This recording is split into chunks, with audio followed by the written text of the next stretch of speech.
Welcome back to the clock shop, folks. What we have on the bench today is a Schmeckenbecher Cuckoo clock, one of the more popular ones from this brand. To give you a little bit of history, Emil Schmeckenbecher founded this clock company in West Germany, 1948, and it operated until 1996.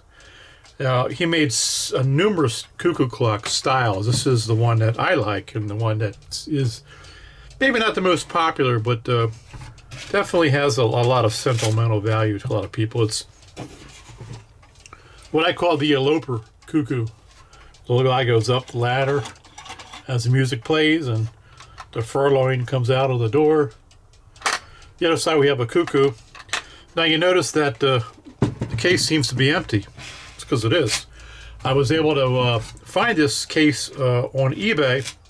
It's got the music movement in there, and the chain and everything's in there, except there's no cuckoo movement.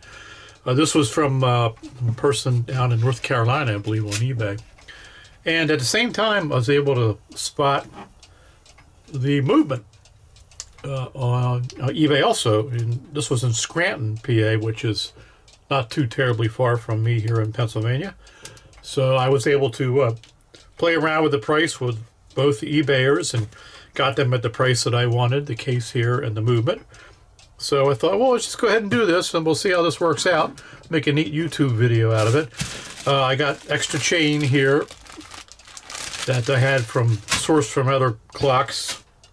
And let's see, I have a couple hands here that I dug out of my box here. Now let's see, I have a cuckoo bird also. Let me open up my stash here. I've got kinds of cuckoo birds in there, but I do have this little guy right here. So we're going to use him to replace a missing bird. These clocks are they mean something to me because I got my start repairing clocks back in my early teens. I think I started playing around with the cuckoo clocks. Was my first clocks that I repaired, and back in the 1970s and early 80s, these were all over the place. So I've repaired quite a few of them. I've actually owned quite a few of these clocks in the past, rebuilt them and sold them. I haven't really had any come across the bench recently in recent years, so I figure let's just start on this. I'm going to call this Schmeckenbecherpalooza. And we'll start with this one here. I have another one, and I'm going to get a couple more. I'm going to get a wood chopper one, which is the most common one and I think probably the most popular one. And I've worked on quite a few of those. I'm sort of in the process of getting one of those now. We're going to do a restoration on that. And I have another one here too, which let me show you here. Move this one aside. Go over here. This one's kind of a rarer one. This is the blacksmith clock. I just got a pendulum, just came in today. This is not the right pendulum for it, but I figure it looks good. So we're going to work on this one after we do this one here. This one has a blacksmith hammering the anvil. The light sort of lights up red as they hammer, and a little furloin comes out of the door. And it just dings on a bell. There's no cuckoo here. So that's going to be what our next project will be.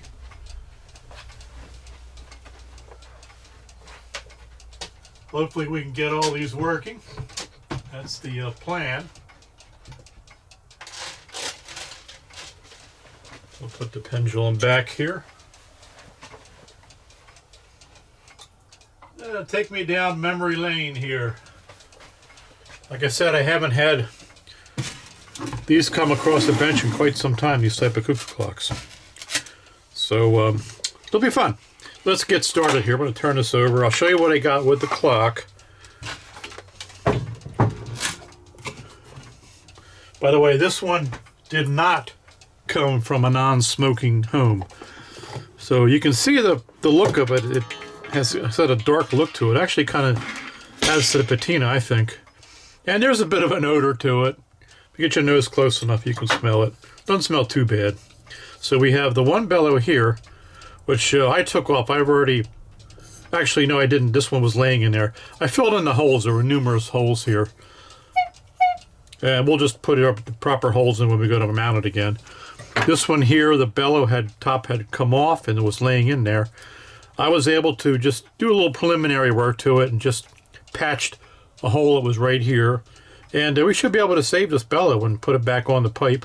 You can see the pipe is still in the case. Maybe you can't, but there it is.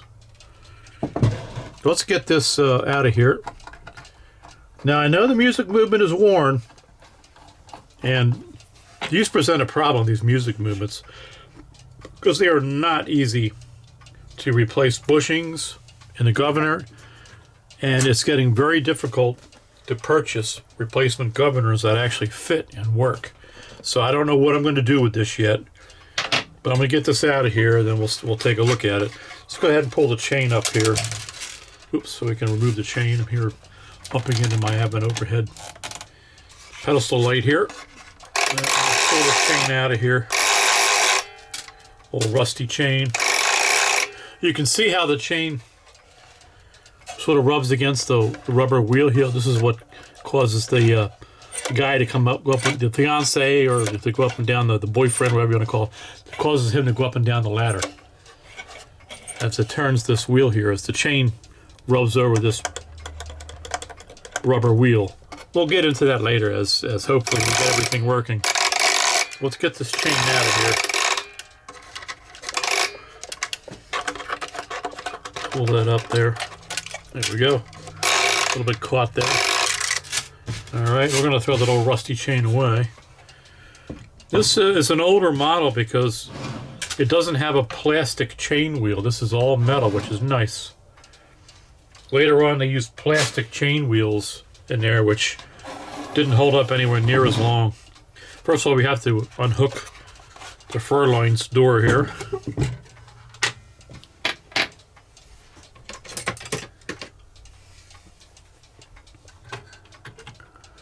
Go ahead and bend this wire up here so we can get it unhooked. Okay.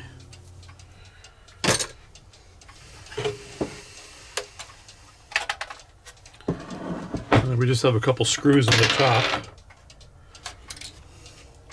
3 screws to be exact.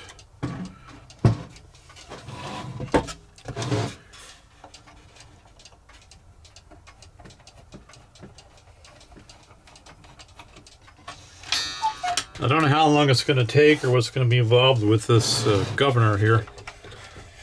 I might just split this video up into 2 videos, dealing with the worn out governor first, and then dealing with the movement. I intend to take the cuckoo movement apart, clean it, rebush it. I don't think there may be 1 or 2 bushings it might be needed. It's not terribly worn, actually. Now let's get the music movement out of here.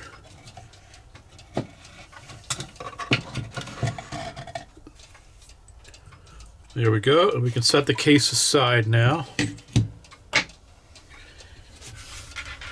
It's interesting, we have something written in here. 29, looks like May 25th, perhaps? HS.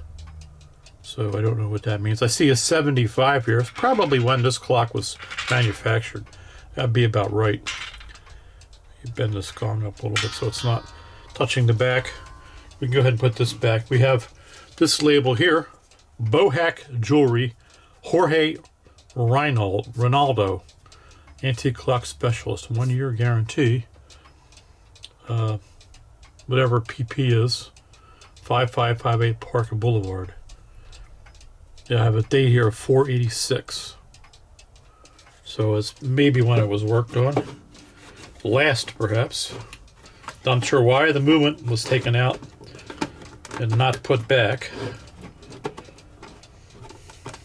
Let's see if we can get this back in there. There we go.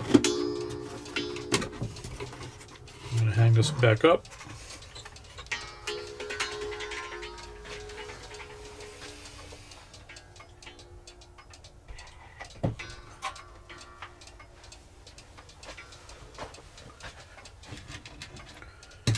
All right, let's see here. Boy, I'm not looking forward to this because I'm quite sure what I'm going to do here. I do have a replacement governor up there, but I'm not quite sure it's going to work without a lot of modification, but we'll see. Let's get this out of here.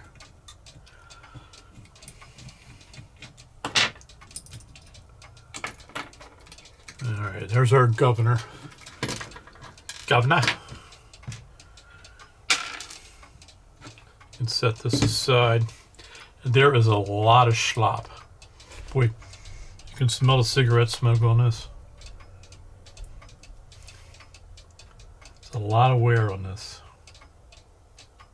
Here, on this one, you can see how that moves around. This side isn't quite as bad, I don't think. Yeah, let's see. We got a fair amount of wear on this, the end of this pivot here too. All right, let's see here. Let's take the shut-off lever off here. I'm gonna throw this in the cleaner. Get it all cleaned out first, and we'll see exactly how much wear we're dealing with here. Just unhook the spring. And then I'll go in the bin, and we'll get this off here. Unscrew that. That over there. And I'm going to take the governor out, the actual fly here, carefully, because it's difficult to get the cleaning fluid out of this pivot hole up here with that fly in there once we clean it. So I'm going to go ahead and carefully do this. Now, I may not want to continue down this road. Let's see how it goes. I see two pivot holes that need to be bushed. The trouble is I've had very limited success in bushing these clocks. You know, that one definitely needs to be bushed. Because there's no way to really secure this. And then bush it and keep the pivot hole centered. So it's tough. I'm going to go ahead and take this out just by lifting this up. And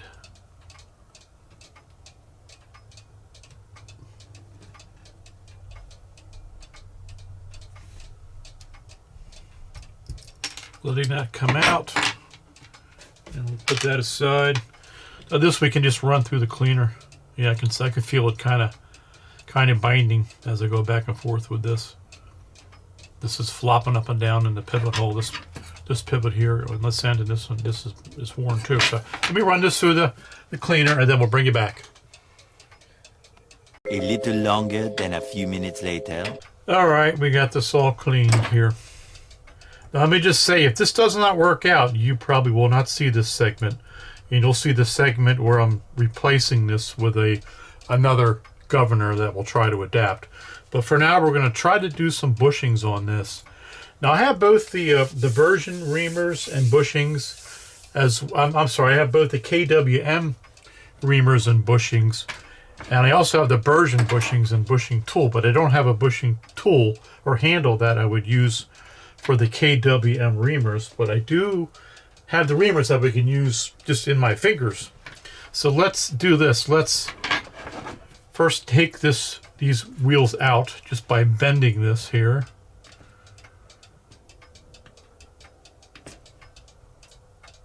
And that comes out. And then we can bend this here.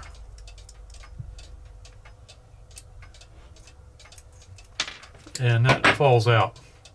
So we have to do this bushing here and this one here.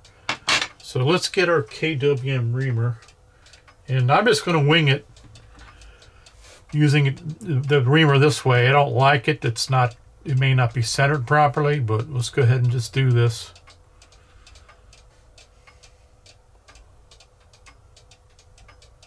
Just turning it in like this. Again, I don't have a handle for this. I just tried calling Time Savers to order a KWM handle for these reamers, and I've never used these, the KWM bushings. But I realized they have bushings with a lot smaller diameter, which is what I would like to use in this, because the material is so small that I'm working with here. So we are going and we're reaming this out here.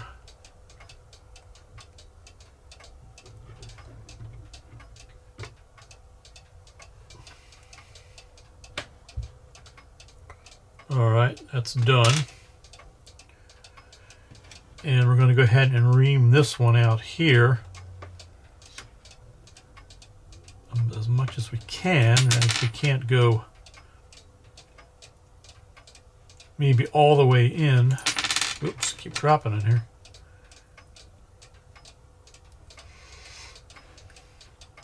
I do not like these music movement governors. I don't know of any clock repairer who does.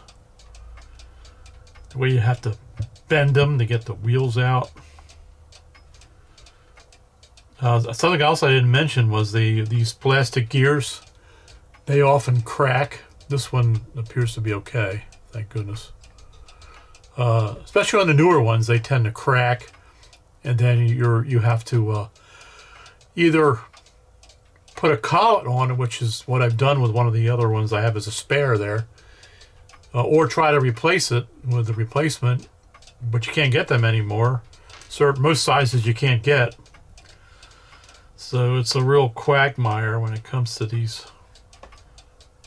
music movements.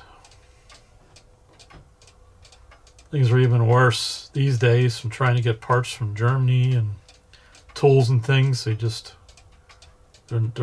unobtainium anymore because of various reasons I'm not going to go into.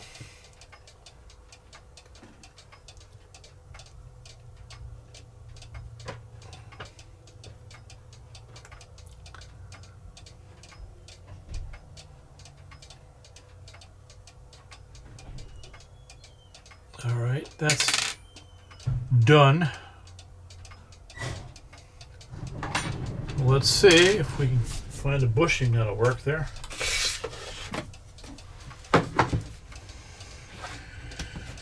I don't know how these sizes go here with these Bergen bushings. They have I'm sorry, I keep saying Bergen with these KWM bushings.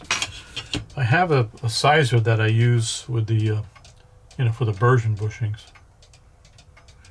The pivots actually don't appear to be bad on these, or they're not rough at all, which is good.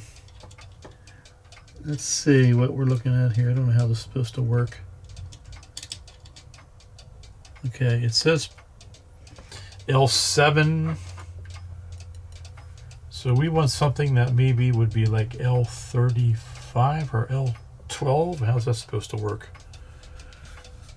This would be, okay, so we don't have any there. L7, do we have any L7s? It's actually here.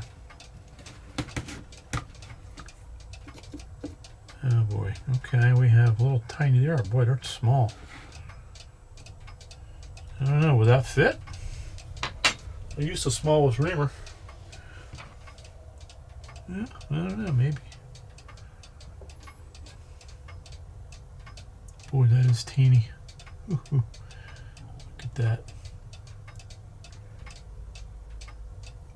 Oops.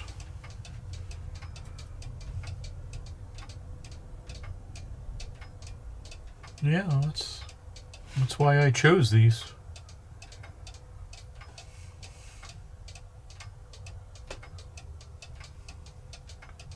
All right, let's see. Bear with me here, folks, as I look to see whether there's an oil sink side on this or not. I would have.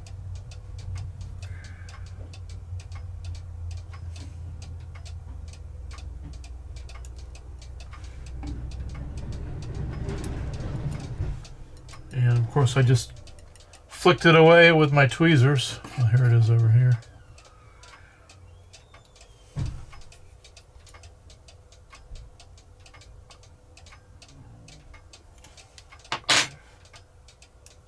Oh, I am not doing good here. Where did it go? I hate working with this tiny crap.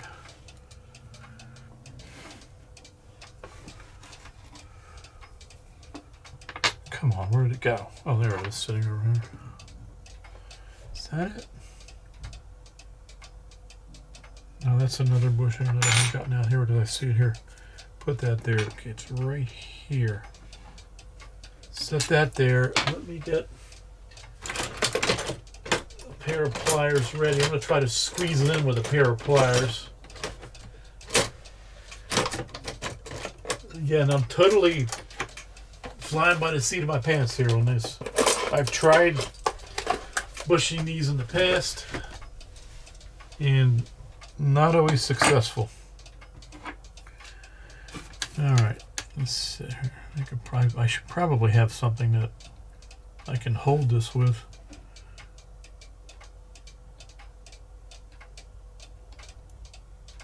Get that started in there. Now let's see if I can squeeze it in with that. Oh, okay.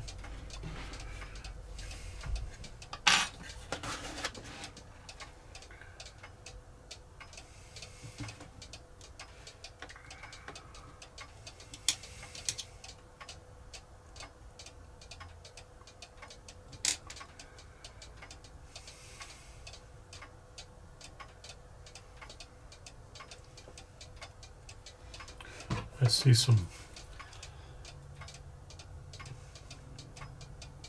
dirt in here. I don't know if you can hear my stomach growling. It's right about dinner time. I'm getting hungry.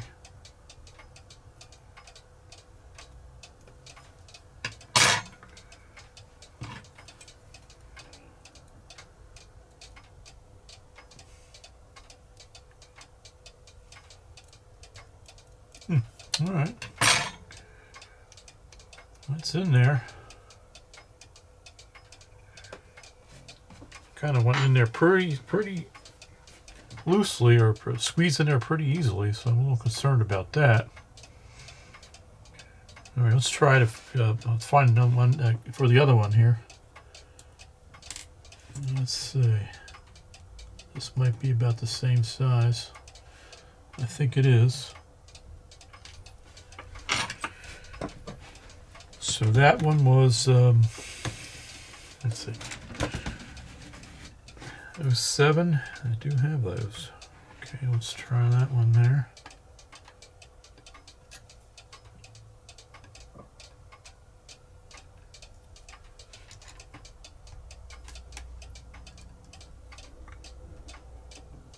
Alright, not doing too good with this here, with the tweezers.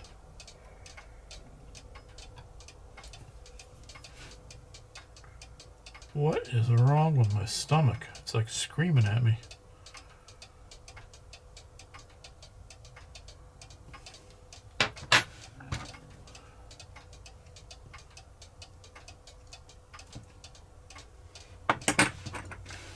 Oh, that didn't quite work. All right, let's see if we can squeeze that in there.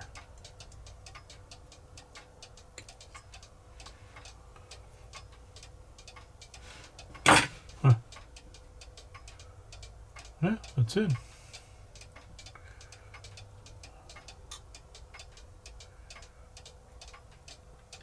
Okay. Is it going to work? Well, let's see. Let's put this in here.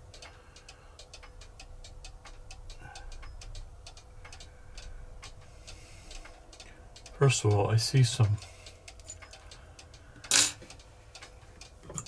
dirt here in the pinion leaves yet.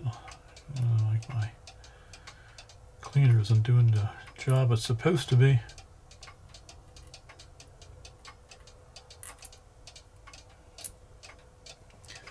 I hope you can see what I'm doing here. I'm just cleaning some gunk out of the pinion leaves on this little wheel here. Sorry I haven't zoomed you in closer, but if I do, I'll probably end up moving off the camera, because the focus will be on such a small area. All right, let's put this back in here.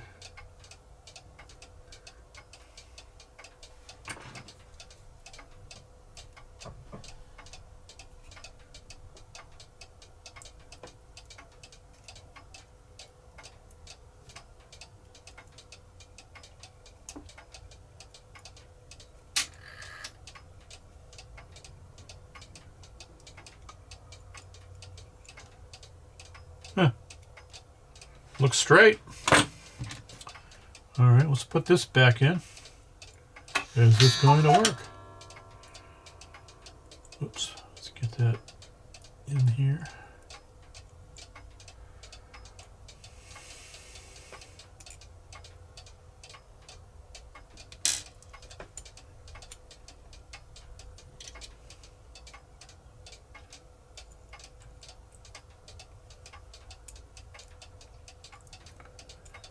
Oh, there we go. All right, let's get it lined up here.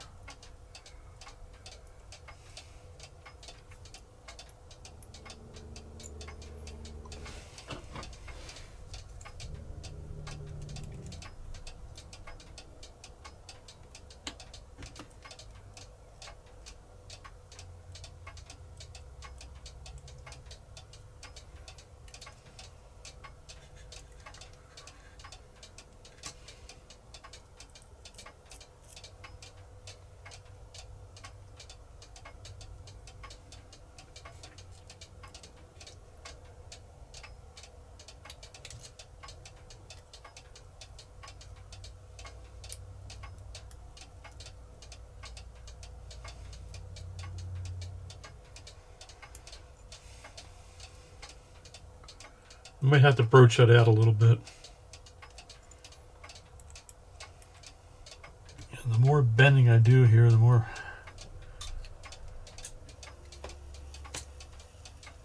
damage I could do. Let's see.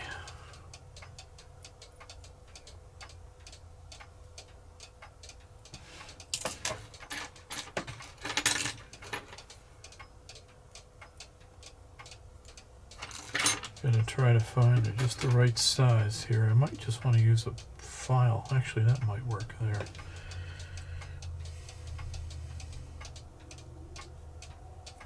All right, let's get my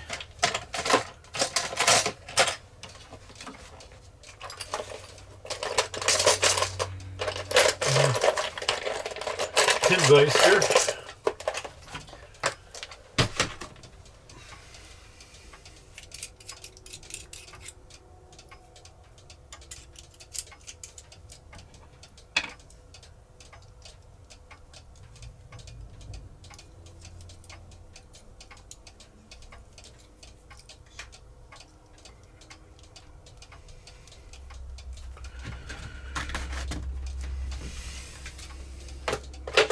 Get that out of the way. I'll try broaching this just a little bit.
Well, I kind of like that. Let me try to get this wheel straight here as possible.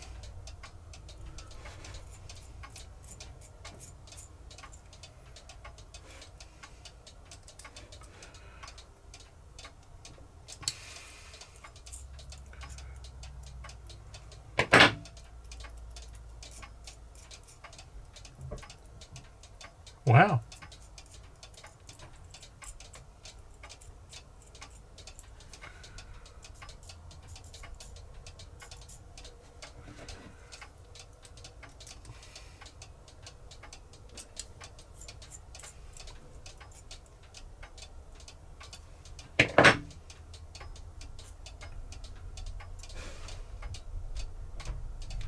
A little crooked. Let's see if we can bend it a little bit more here.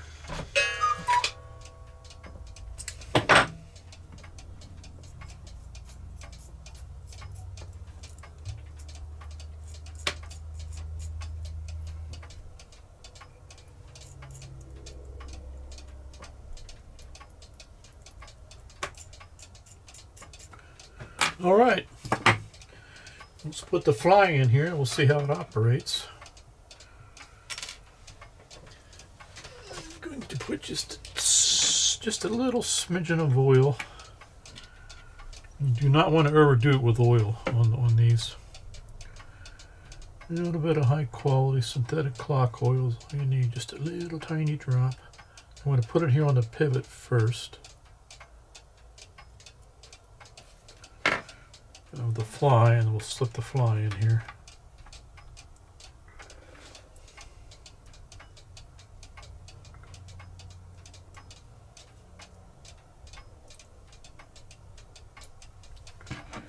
Okay, let's bend this back down.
Put a little bit of lubrication in here.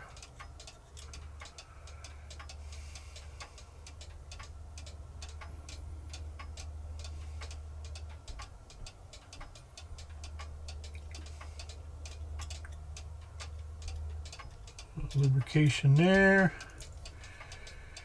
Lube in here, where our new bushings are.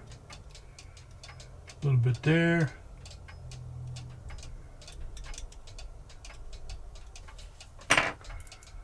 Wow.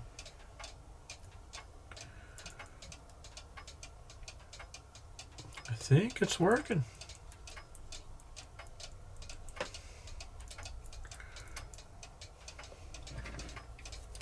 Might need to bend this a little bit farther away from that.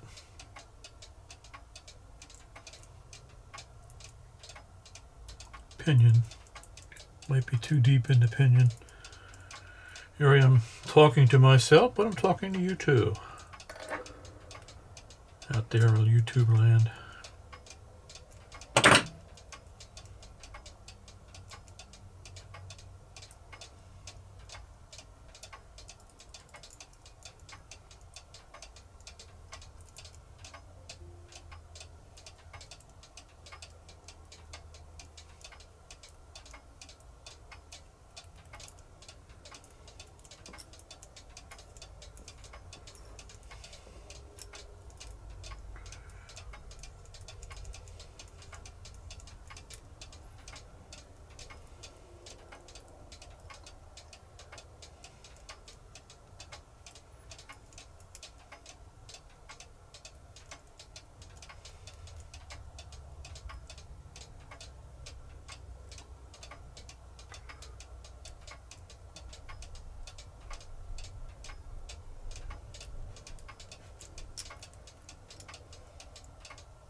think there's a little bit of wear in this wheel here.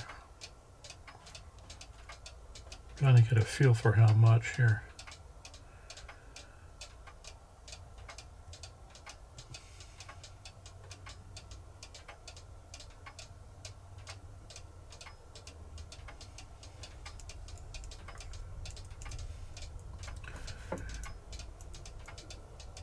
Yep, there is.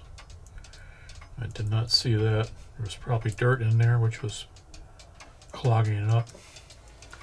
Seems to spin freely, though.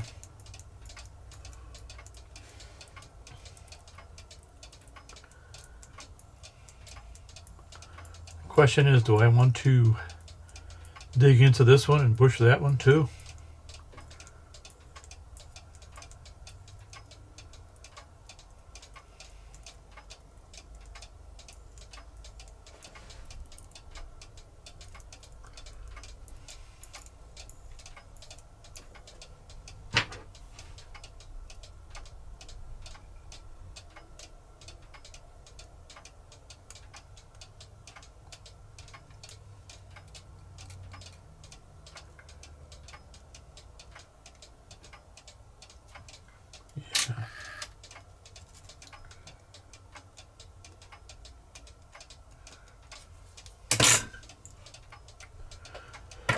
Well, let's see.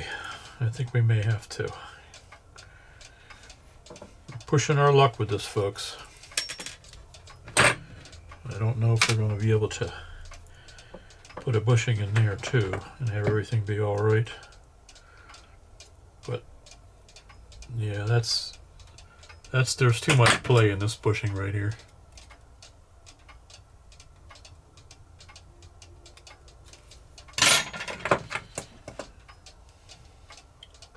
All right, let's take this wheel out.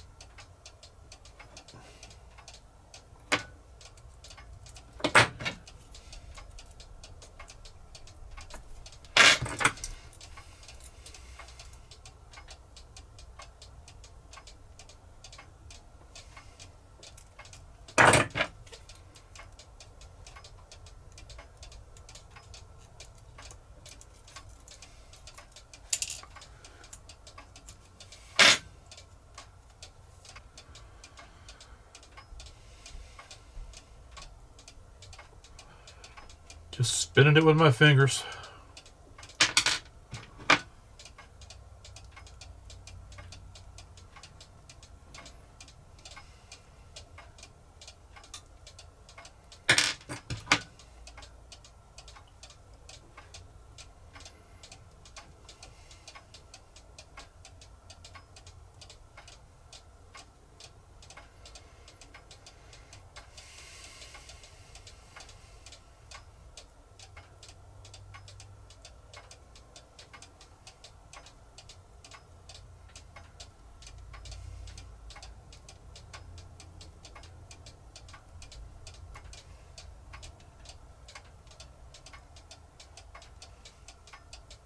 All right, that's through.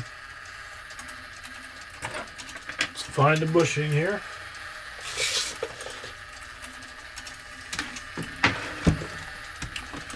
It was 070 or 70, whatever it was, 0.7. This one right here is the one we've been using.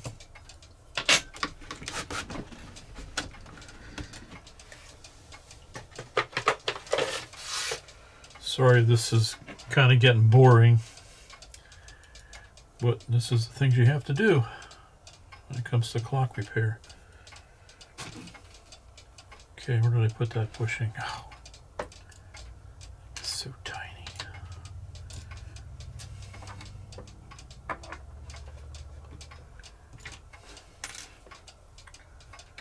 just sat it down here on my bench. There it is. Let's see if we can push that in here using my pliers.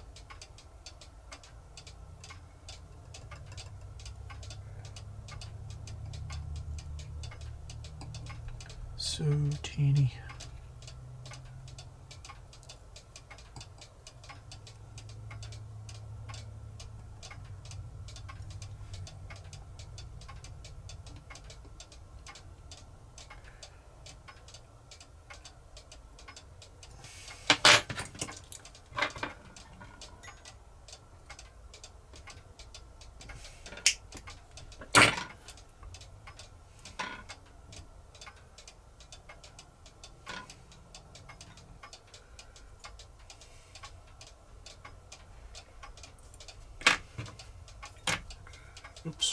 use this reamer here, I suppose.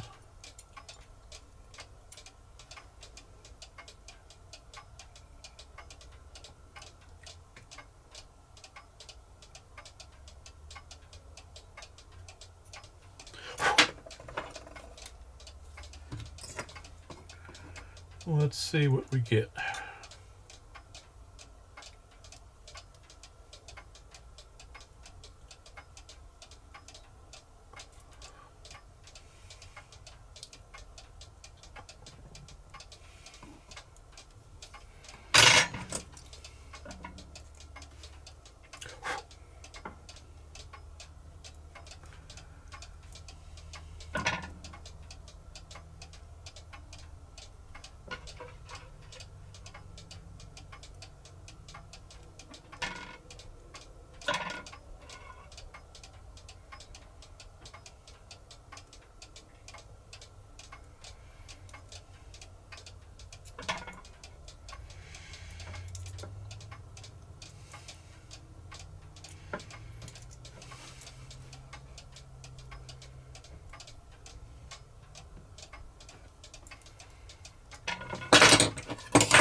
Can't go in that way with it. Nope.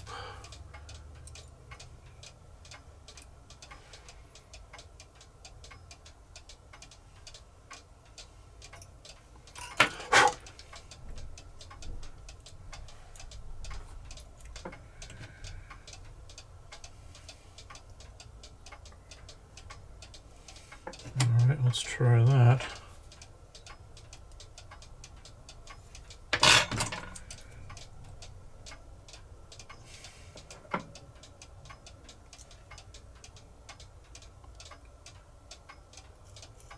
Okay.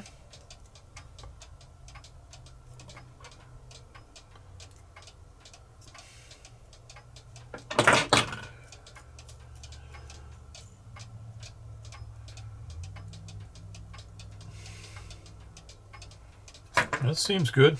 Let's put the fly in here.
A little bit of lubrication.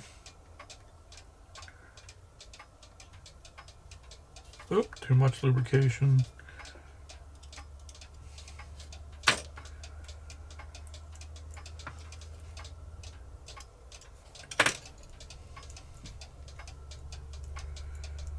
Are you kidding me? That actually worked? Look at that. We got a bushing here. We put a bushing here and we put a bushing there. And the thing works. All right, let's not get ahead of ourselves here. We got to get into the movement. We'll see if it works on the movement. For the first time in a while that I was able to successfully rebush the governor. I never used the KWM tools before to do this. The bushings are so tiny, that's what really helped out. Let's see here. Let's put this, we have the shut off lever here.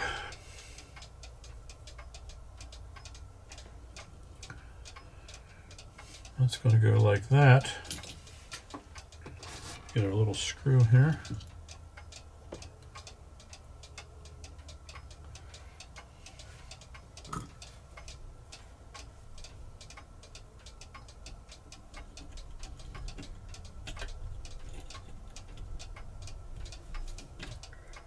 Okay.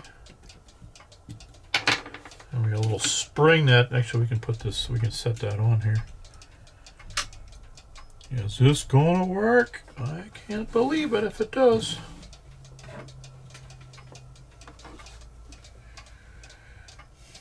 Alright, let's get this on here. Putting the spring on.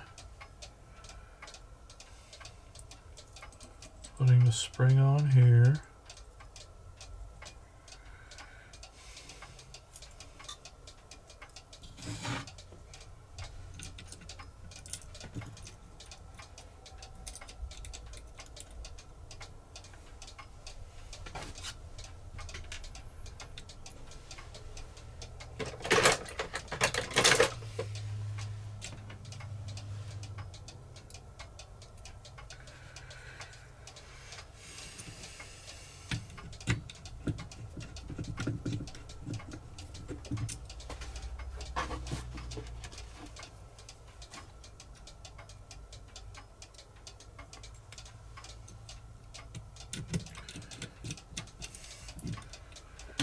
Certainly see that somebody has worked on this. I have plier marks on this.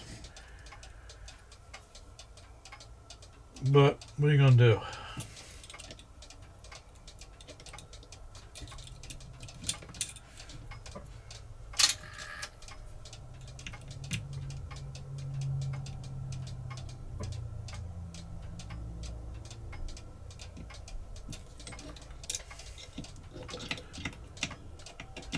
It is what it is. Yep, it's a little bit too deep. Make the proper adjustments here. Reduce the depth on this wheel here.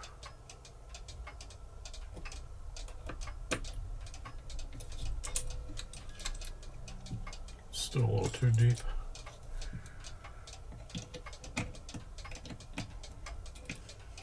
Still, the jury's still out here, folks, if we can get this to work properly. Not sure.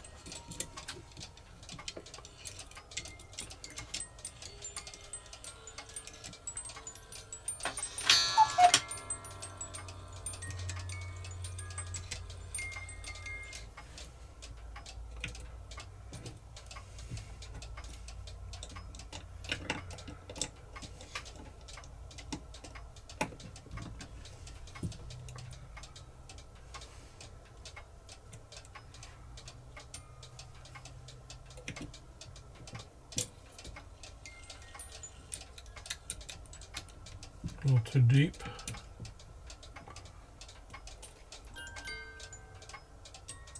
Not deep enough.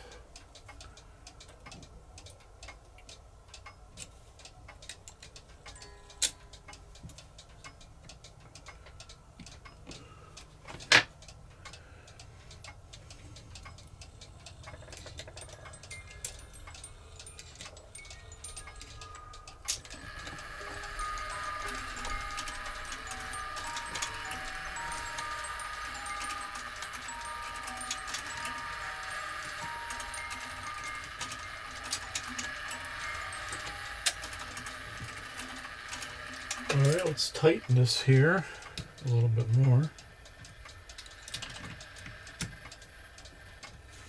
We also want to tighten to the board so we can get the resonance that we want.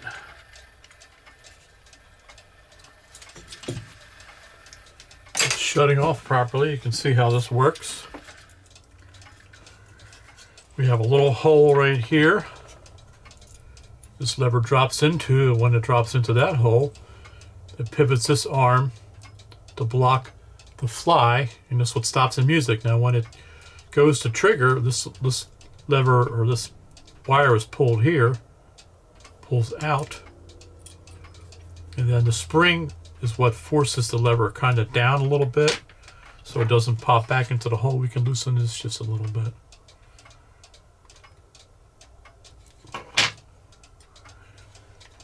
Then once this lever is clear and the whip wire for the warning is clear, it's going to play the music. Let me put it on the bench here so we can maybe...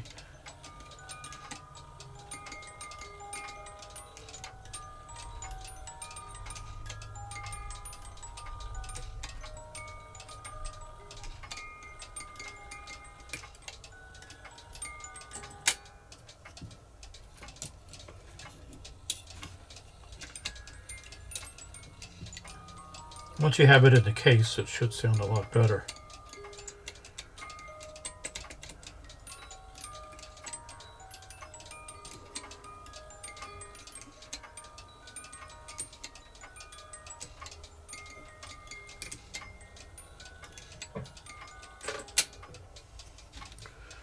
And we can tighten, oops, drop another thing here.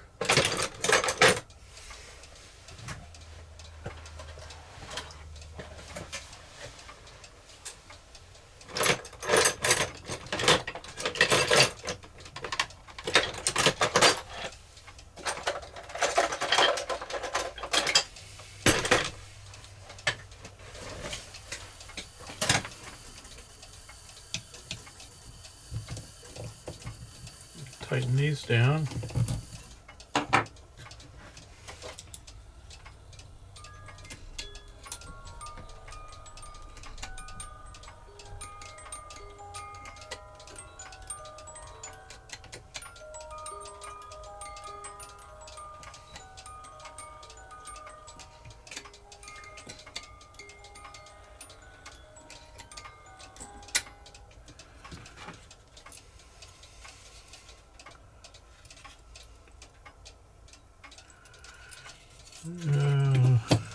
My OCD is getting to me here. This isn't exactly straight, even though it's working properly.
Alright folks, looks like you're going to get to see this. It looks like it's going to work. I'm going to go ahead and put this in a case. You see how it sounds in the case.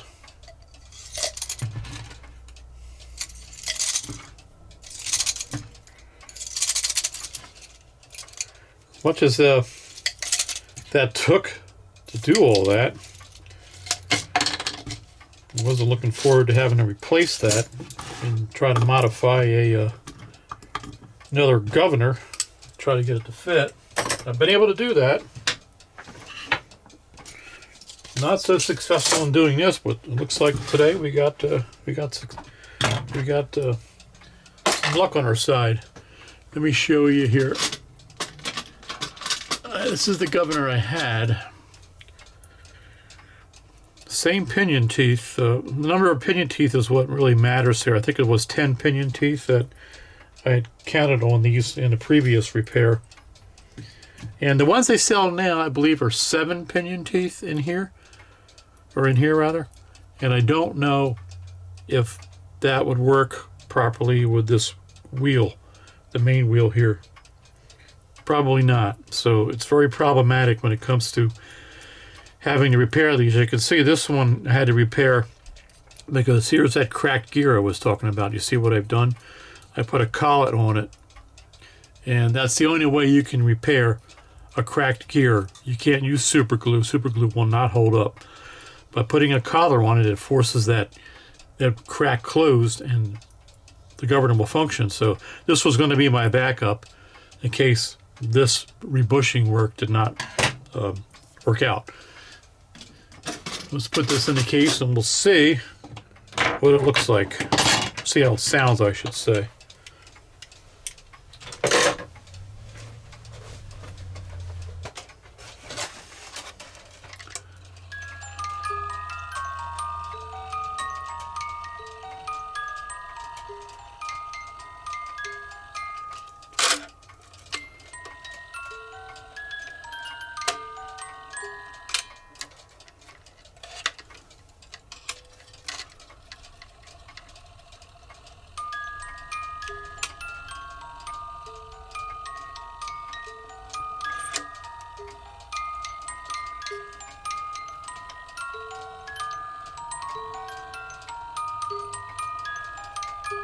How's that sound, folks?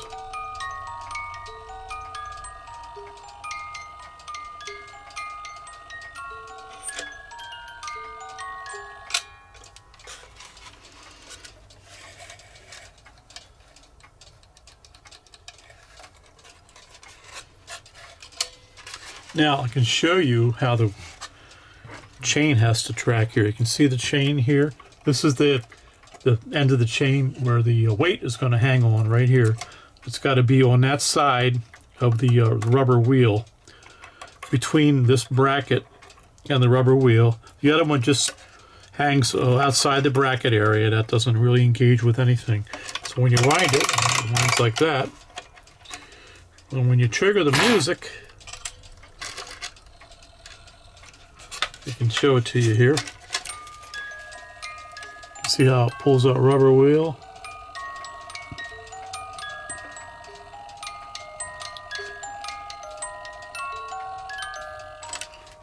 And he's supposed to drop down. I'll show you from the front here.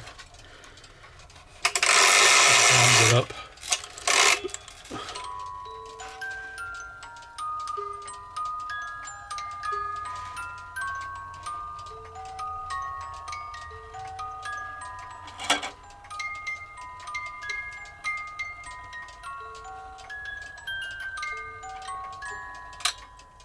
And she's supposed to close. There. Just squeeze this a little bit more closed here.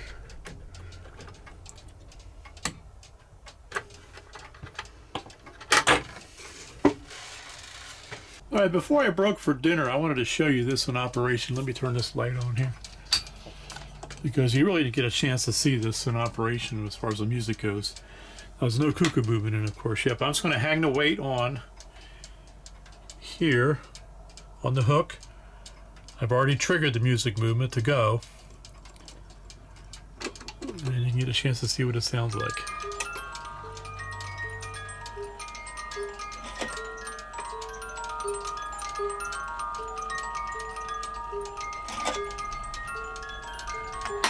There you go.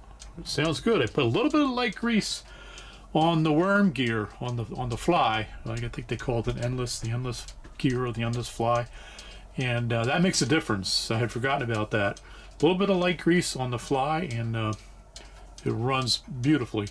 That weight actually might be a little bit too heavy for it. We can go maybe even a little bit lighter. But it shouldn't hurt. It shouldn't hurt to have that weight on there. All right, folks, we are now going to get dinner. And then we will bring you back at some point in the near future with the restoration of the cuckoo portion of it.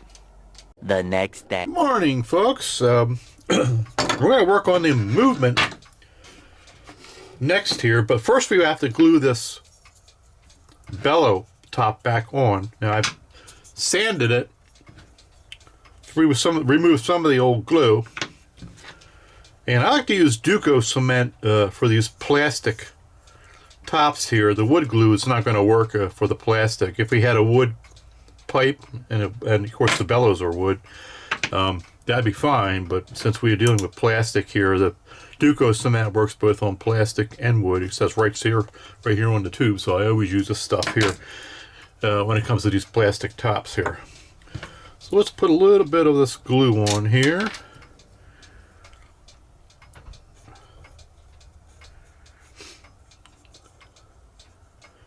This stuff seems to last forever too. I don't use this stuff terribly often. I've had it in my shop for probably over a year and it's still viable. I can't say that with other glues. I'm going to go ahead and we're going to put this on just like this.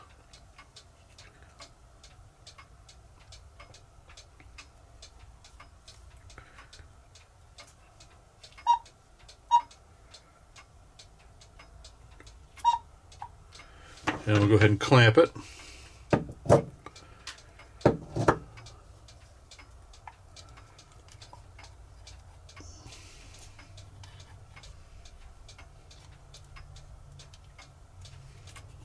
Yep, looks like I moved around a little bit.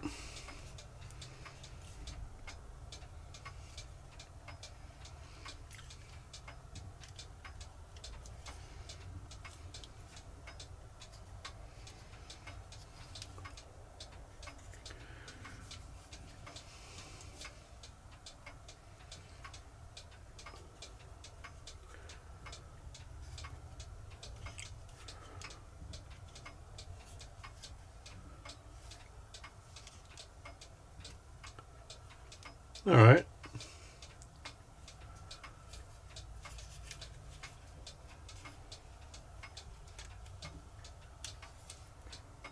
And reposition it a little bit. I like it a little bit that way there.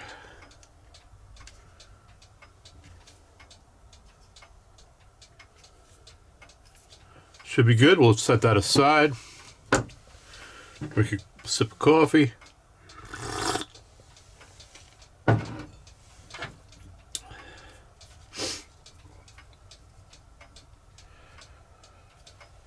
All right, we'll work on the movement next. You can see the other bellow here. This one was complete when I got the clock.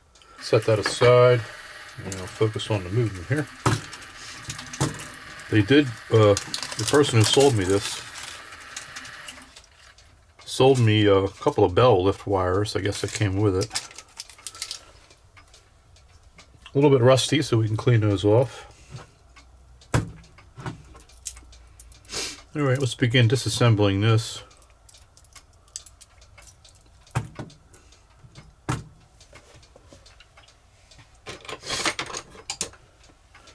Take off the pendulum hanger here.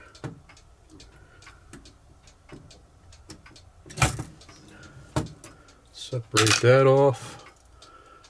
See how this yoke is. I might want to replace that if it's got some wear in it. It doesn't look too bad though. Now you notice with the older Regula movements, you can see, I don't know if you can see that there, but it does say E Schmeckenbecher stamped on the movement. The company stamped their name on this movement, but it's a Regula movement. The one that they still use today for cuckoo clocks. Let's go ahead and remove this warning wire for the music movement. This is what stops the fly on the music movement from turning until the cuckoo is done. We'll need to pry that off. There it is. fell right off there pretty much. Take the what I call the star wheel off here. They use a set screw on the earlier versions of this. Of course, the modern ones are just press fit on. It's more difficult to get off because you got to pry them off. And it'll turn the movement over here. It'll work on the front.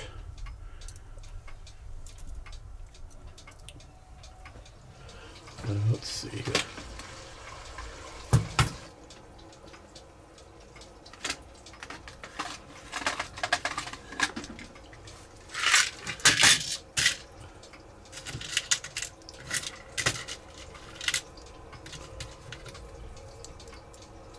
We're going to turn the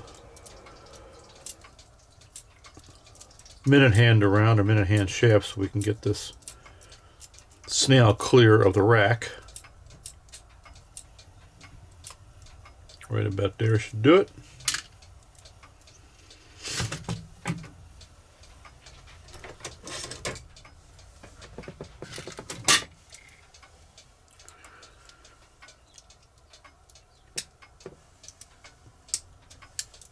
Take that clip off. Take the rack off. Now we'll turn it around again. So we can get this clear here. We'll pop this clip off here.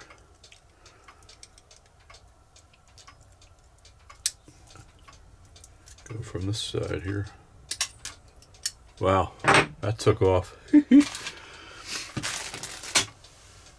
Not sure where that went. That's why they call these Jesus clips.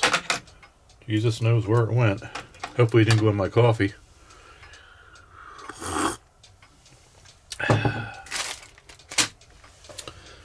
You know, look for that later.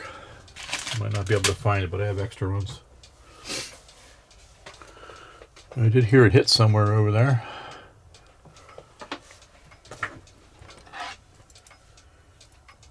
Alright, let's see here. Oh, we have these little lovely, what they call them, C-clips here. This is what they used to use on these older movements. It's not a clip like I just took off here. It's just press fit on, and you have to sort of try to pry it. There's a number of ways to get these off. You can actually squeeze. I don't like these. I always flop with these.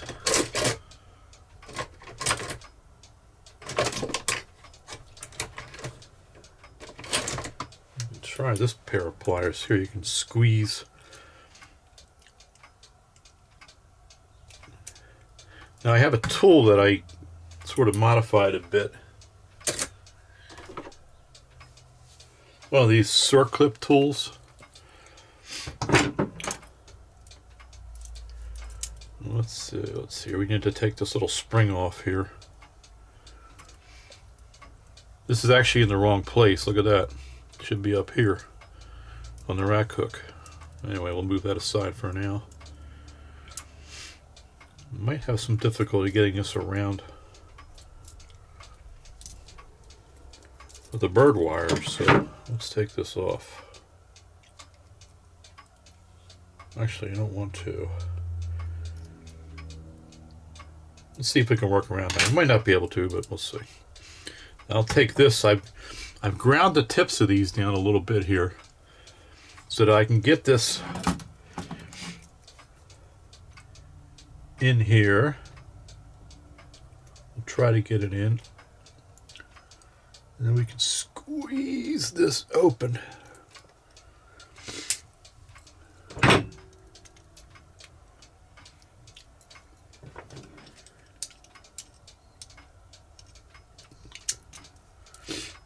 Again, I think I kind of did that wrong here. Let's just slide it out that way.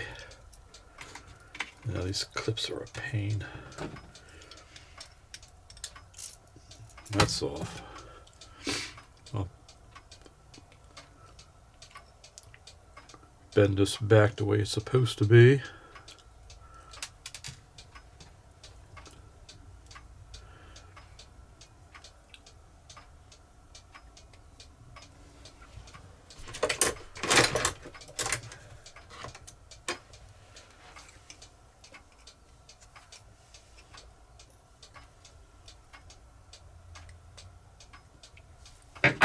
And we can squeeze it closed so we can reuse it, since I don't think I have any spares of these.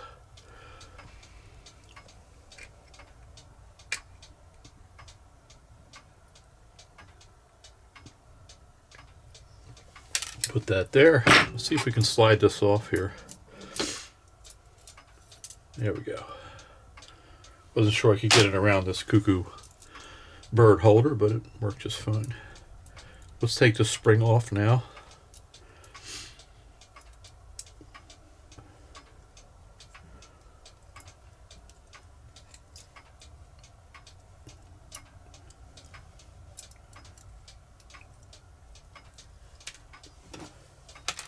That comes off, and we got another one of these clips to deal with here. See if we can use this tool to start it.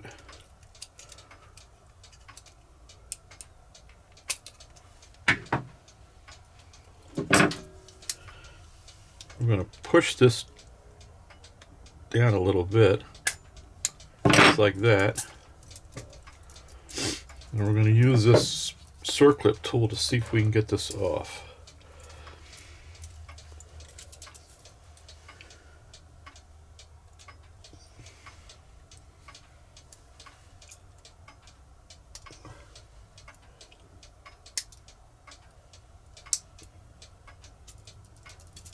Just like that. Alright, set that aside. And I'll see if we can get this off here. This is the rack hook. There we go. Movement doesn't look too bad as far as wear goes. Usually you see a lot of wear here. The escape wheel, but it's not badly worn at all. I see maybe a little bit of wear here on the second wheel of the strike train. I want to put a bushing there, but that's it. Wow, that's actually good. Let's see if we can get this gathering pallet off. I might just want to get it this way here. Let's see here.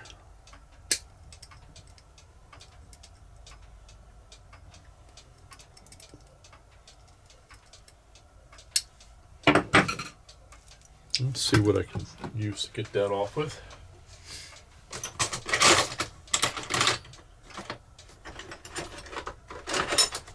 Dig around in my bag of tricks over here.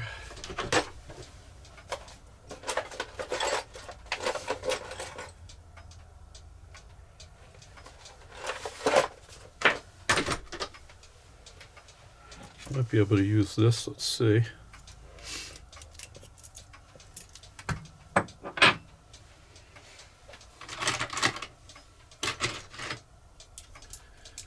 Sometimes you can use a pair of pliers just to twist them off if it's loose enough.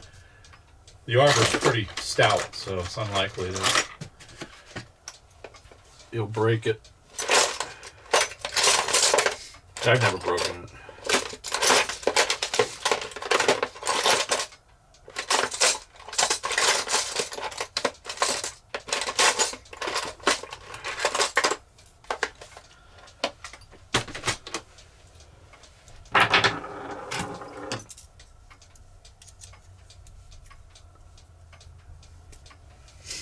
Put this up here.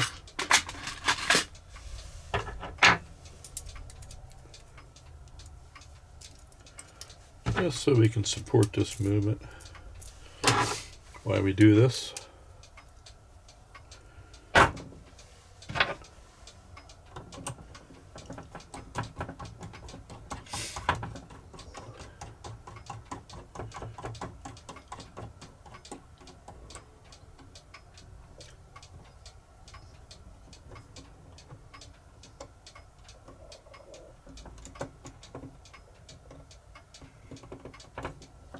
Okay, there's your gathering pallet.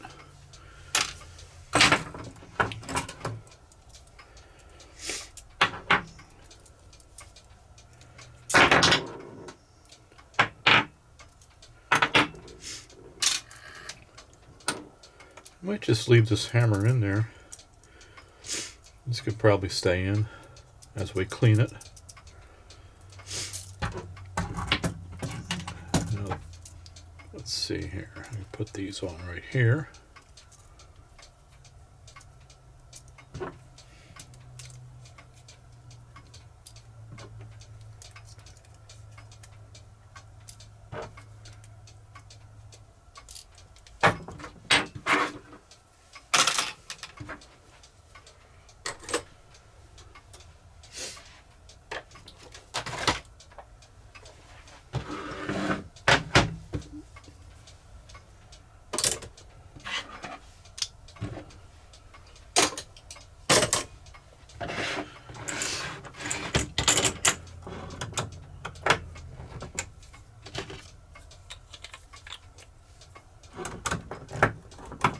And I'll take the plate off here.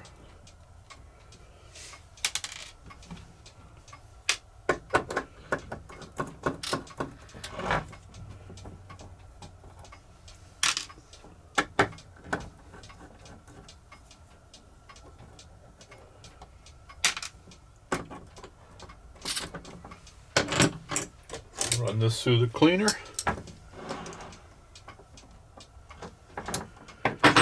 Maybe polish that one pivot there that we're going to bush. And go ahead and bush it. All right, here we go.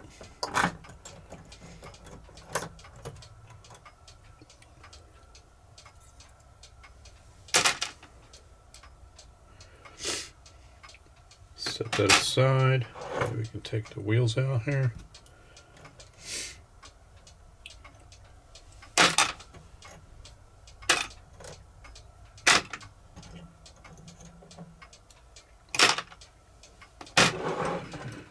C-clip here. Pop that off. Take this lever off.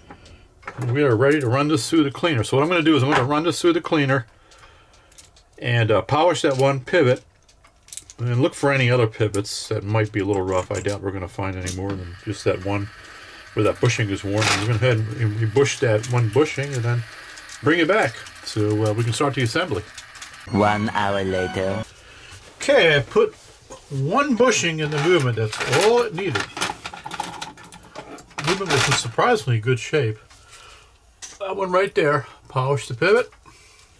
Everything else is good. So let's go ahead and assemble this. I think if I had gotten this clock with its original movement, given the amount of wear that was on the music governor, it would have been totally worn out. It's probably why it was removed and then not put back in. But this movement here, not bad at all. So I'm actually really surprised. And let's go ahead and start the assembly here. This one goes, let's put this in here first. In the strike train. This one's going to go, actually, you know what? I'm forgetting something. Let's put this lever in first.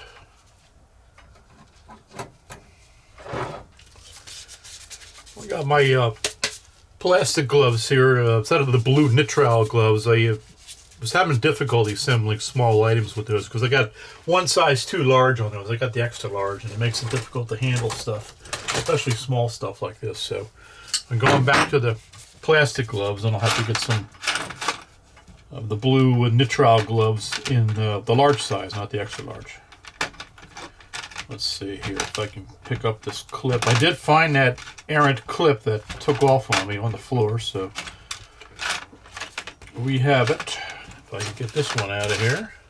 I can't even pick it up. All right, let's get this in here.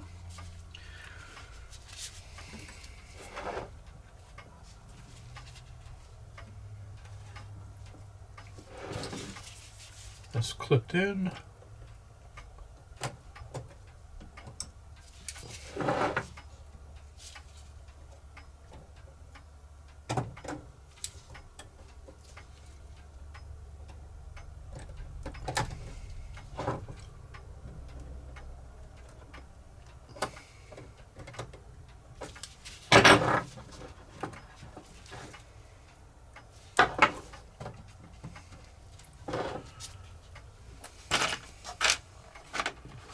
I'm going to try another clip there. That one seemed to go in a little too easily.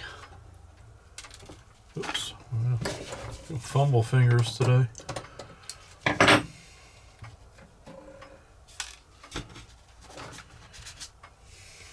Put this one in here. See if this clicks in a little better.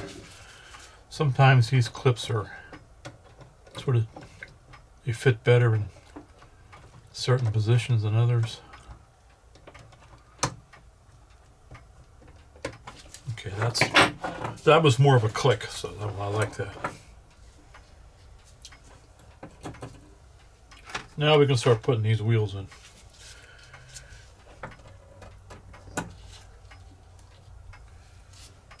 That goes there, and this one goes here.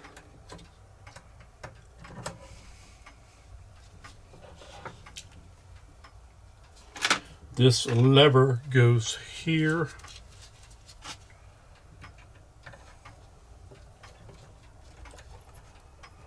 Like so. This is the lock lever that locks the bird when he comes out.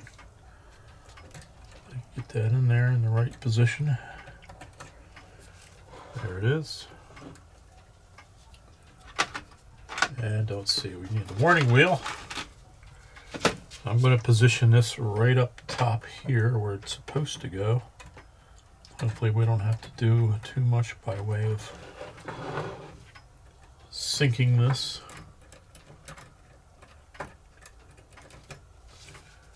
Somewhere in that vicinity is where we want to be. We'll stick the fly in here. Let's put our time train in.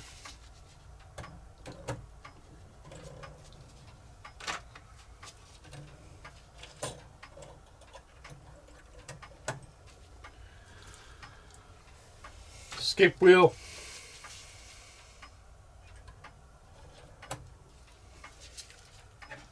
I'm going to put our bellow lift levers back in here.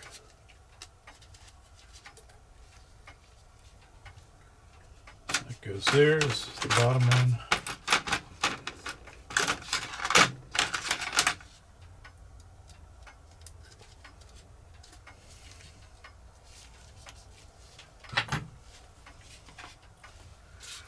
Pallets look good. They're a little bit rusty. I'm going to go ahead and polish these pallets here. I see a little bit of rust on them, so I'll bring it back when that's done. A few minutes later. All right, all polished. Let's see here. We can sneak this in here. You know, I should probably just stick this in after the fact, but I'm going to go ahead and sit it in here. And we'll just drop this plate down.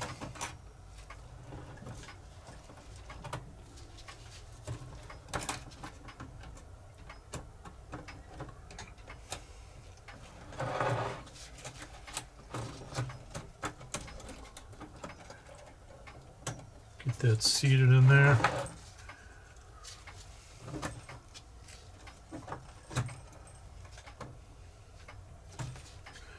Oops, you know what I did? I made a mistake.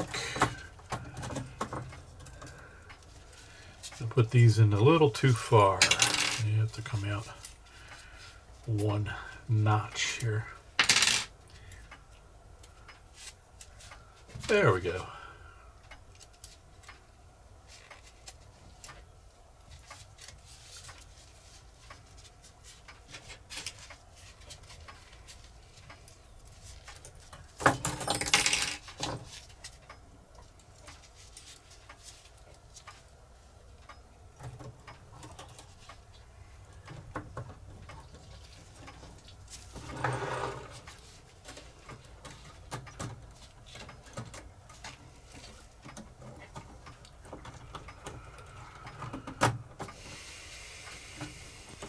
Okay.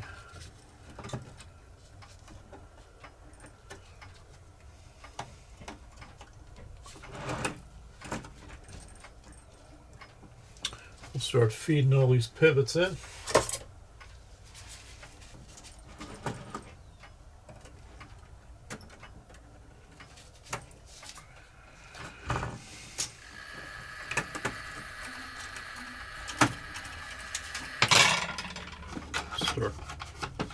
Popping the nuts on here.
Alright, these go together pretty easily.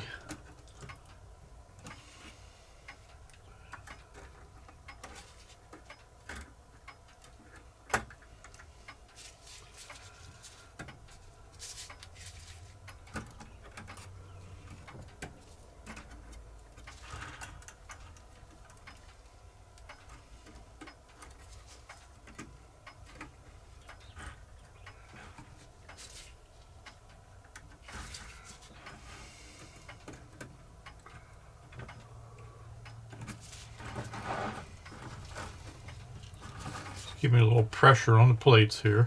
There we are, so we can pop these down.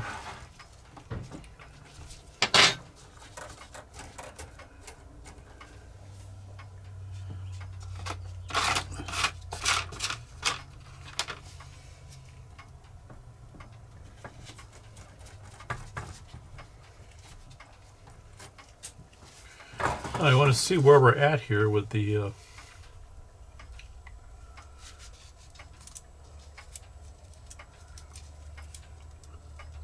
I think we're going to be pretty good. What you have to do is, I'm not sure if I can explain this or not, or maybe you can even see it, but this cam in here, if you want to call it that, is what lifts this lever here, which in turn pushes the bird wire out the door, thereby the bird coming out the door. You want to actually have this so that it's in a position where it's not lifting that lever at all while it's at rest. And this is the stop pin up here on the warning wheel. It needs to be in this position here, right where the lock lever is. So I think I've got it pretty close. I'm going to go ahead and tighten the nuts down. We'll see what we get. When I put the gathering pad on, then we'll know if it's right where it needs to be, along with the rack hook, of course.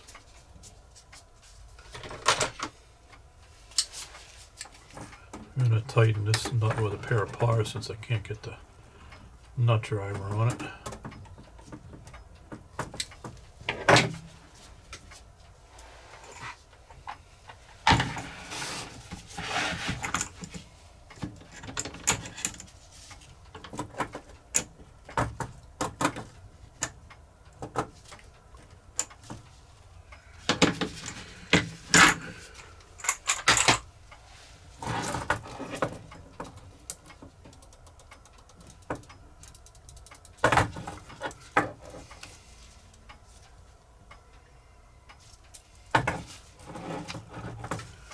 Can stick this on for now. We'll probably have to adjust this.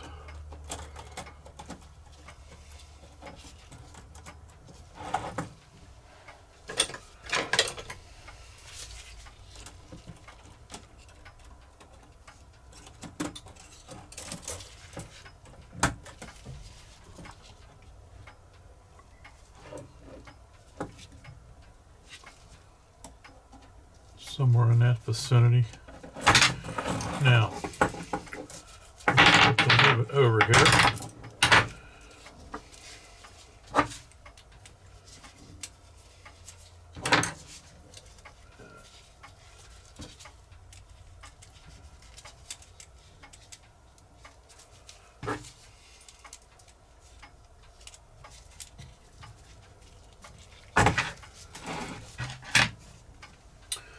Well, I have everything off the front. I'm going to go ahead and lubricate the front of the movement here.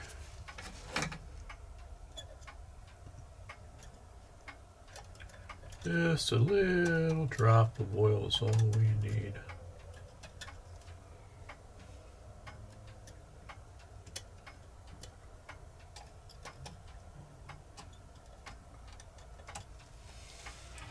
And I'll put a drop of oil on the pallets here, the pallet faces. Just a little smidgen of oil.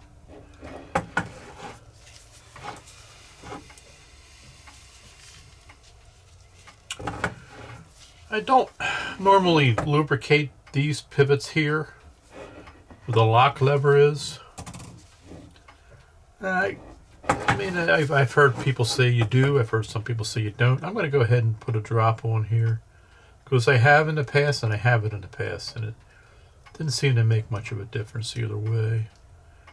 We'll put a little bit of oil on the back side of the bellow lift levers here. If you know in the comments, you can just let me know if you lubricate those or not. I'm going to lubricate the center arbor here. You can let us know in the comments what you do. If you lubricate these levers here. Gotta make sure I don't miss anything here. Okay.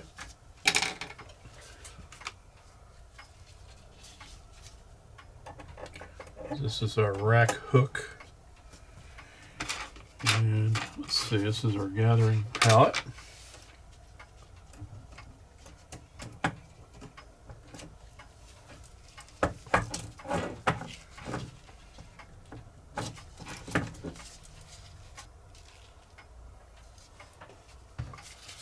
Should be right about there.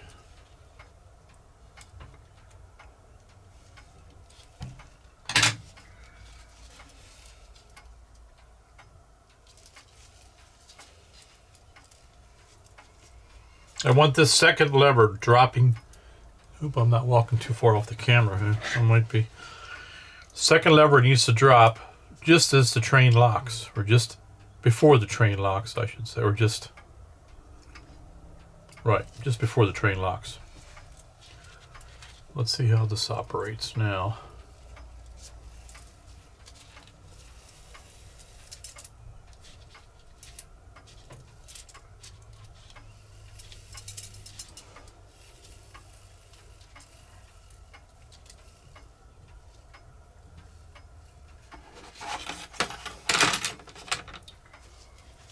Let's drop the rack on here so we can get this to function properly, then we'll see. Take this off here.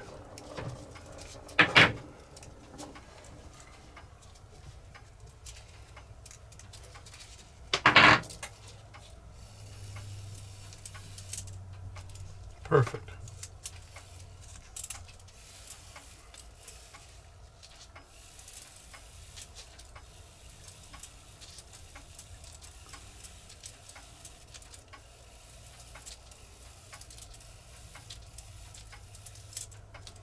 That's what we want. We had to put the rack on there to get it to function properly, along with the rack hook and the spring. So I'm pretty sure that gathering pallet's in the best position. Right there. Let's take this rack off for a second. And go ahead and take a punch and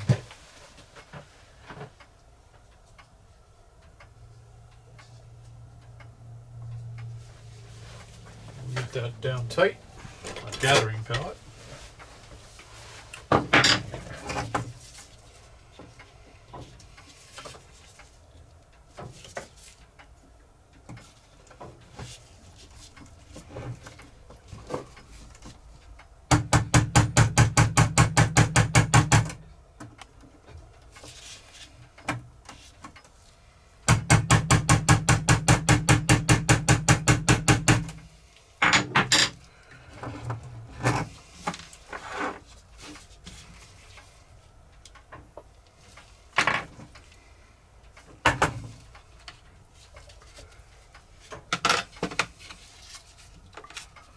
We can drop this on here. Drop the hour wheel on. But first, we have to put this on.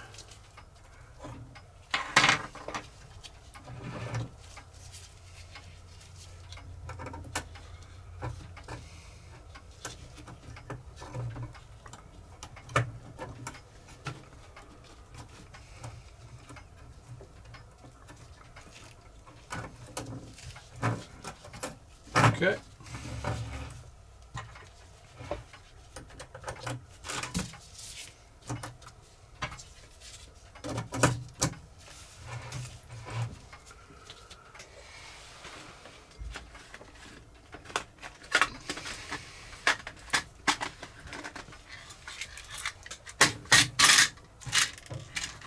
Turn these hands around.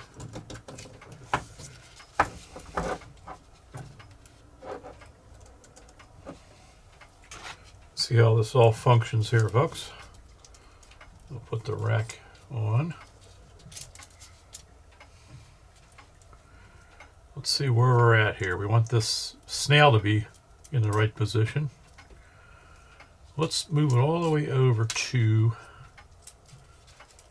the 11 o'clock position, which should be right about there. That's usually the smallest step on the snail.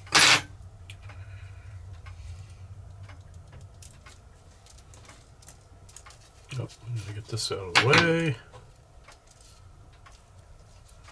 And what else? Okay, this.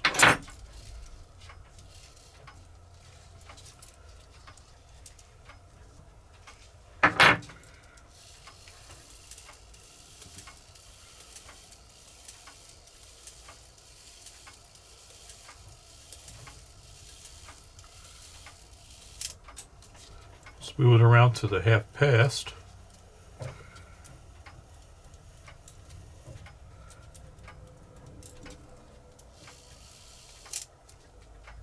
This should be 12 here.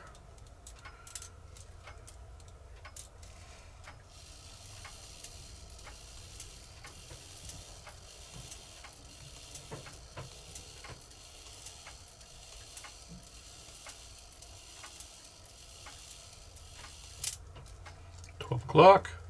This will be 12:30.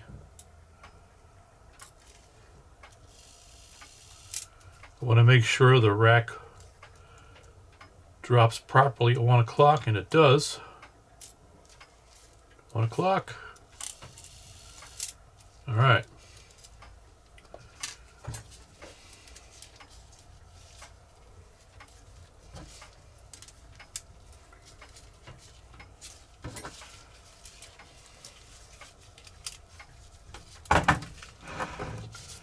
Put these clips on here.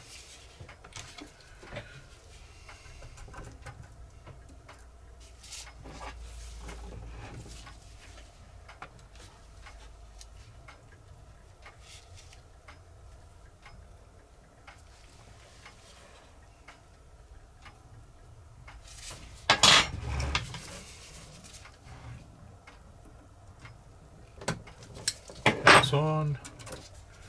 We'll put the rack clip on here.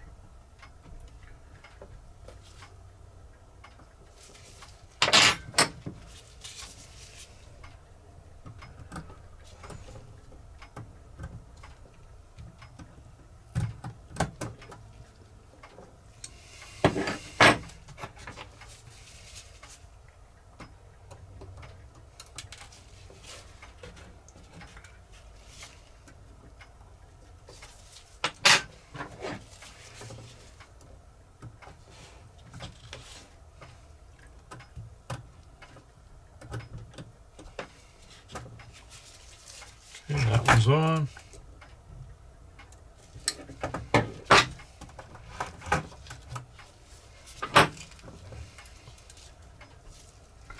Now we're going to deal with these crazy clips here, the C clips here that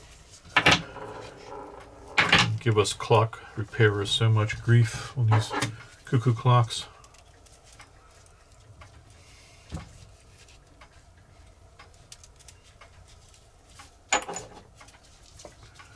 Try to put our standoffs here in a good position. I think we can just get away with those. So these little clips here have to go on.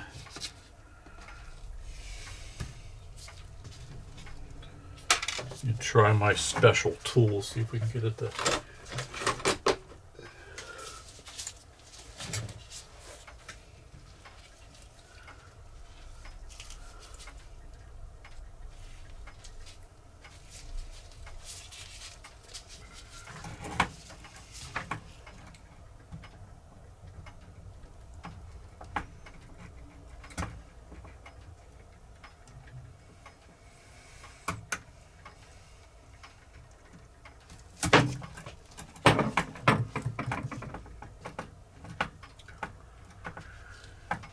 Alright, that needs to be tighter, so that's not going to work.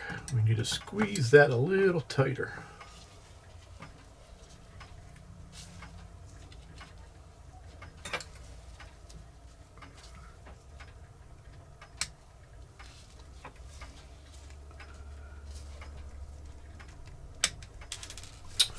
Okay, I'm not cooperating.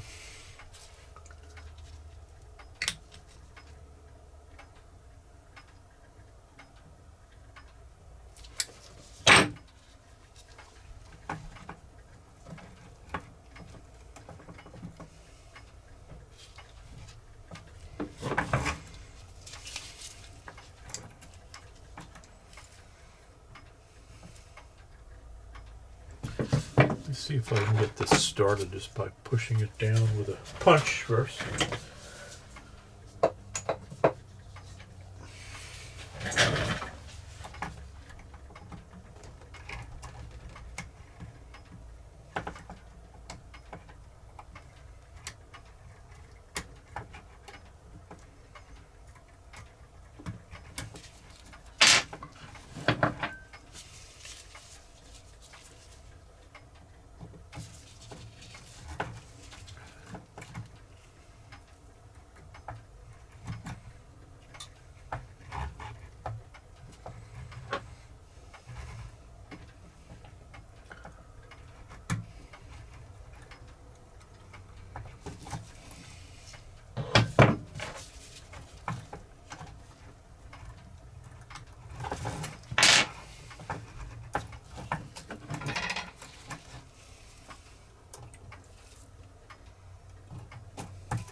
Okay, it's a little bit tight. We're going to just give this lever a push so we have some end shake here. Not too much. And these clips are just not fun, folks. Let's just push it down in there like that. Alright, here we go. That's sewn. A little bit of end shake. We can't have it binding in there. And we're good. Now the next one here. Let's put this one on here.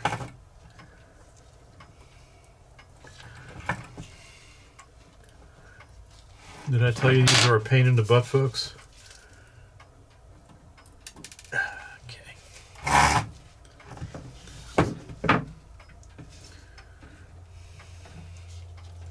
The newer movements they use, I don't know if I told you this yet or not, but the newer movements they use regular C-clips with a cutout. They finally got away from these.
Let's see what I'm going to do here. I'm going to try something a little different. This is what I used to do with these.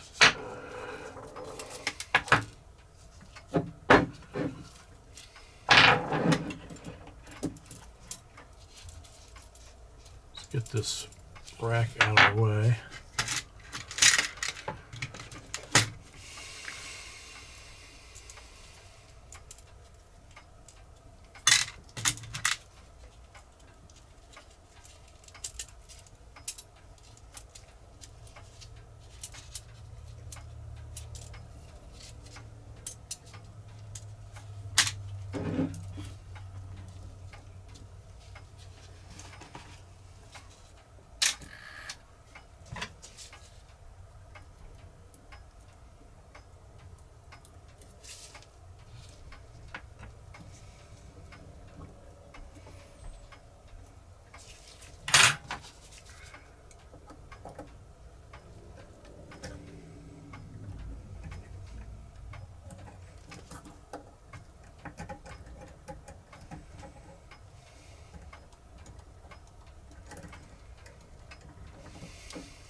We got that started on there.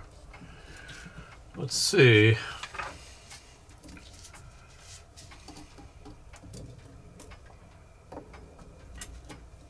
See if I can get this held here properly. I'm going to take a hammer, just pop this on.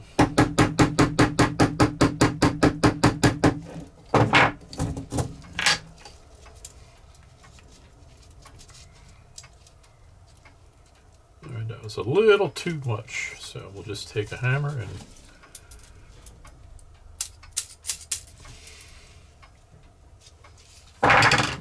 top that, or we'll just take a pair of pliers. We want a little bit of end shake here. Still not much.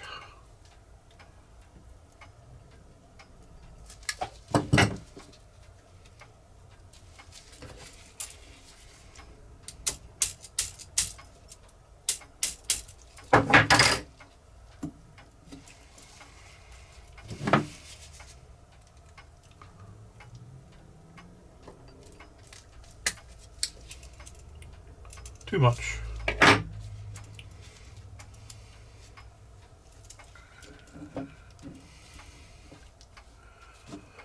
Did I tell you how much I hate these clips? I'll tell you again.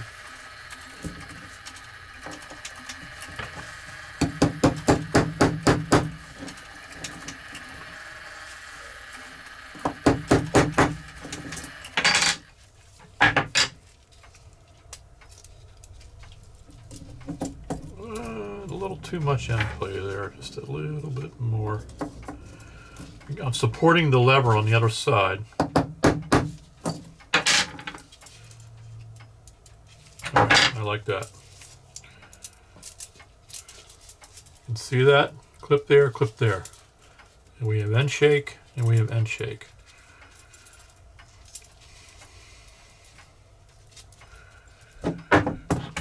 This tool didn't really work all that well, did it? Put that back up there.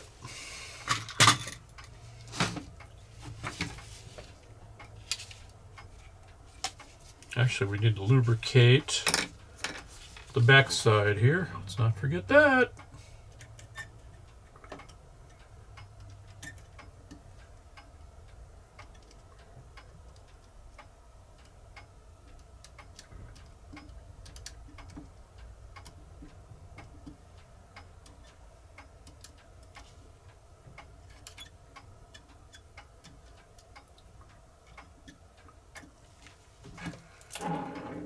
Should have lubricated that before I put the star wheel on.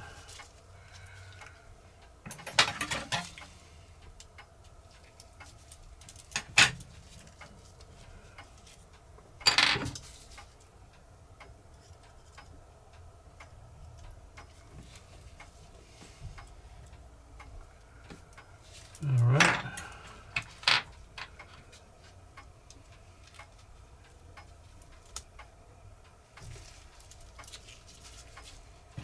Sure that's in the proper position. Should be just about ready to lift the hammer.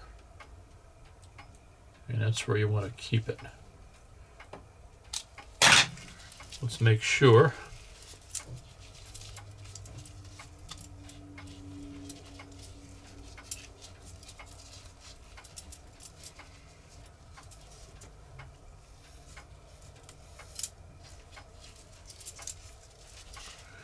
Make sure this lever just drops off. The short bellow lift lever. Okay. It's all good. It's all good.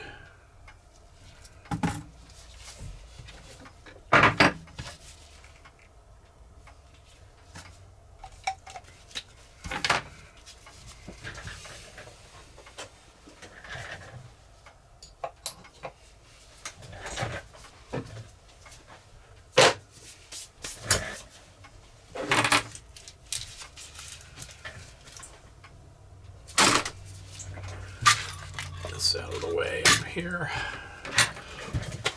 Now, I'm going to put the warning wire on here. I can see by the mark on the lever approximately where it's supposed to go.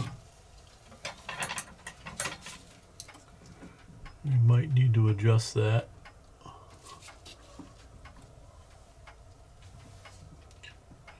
Let's see.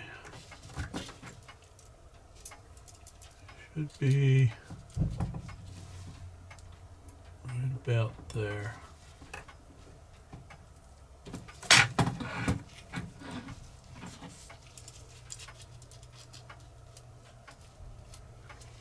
Let's check it one more time here. Drop the rack.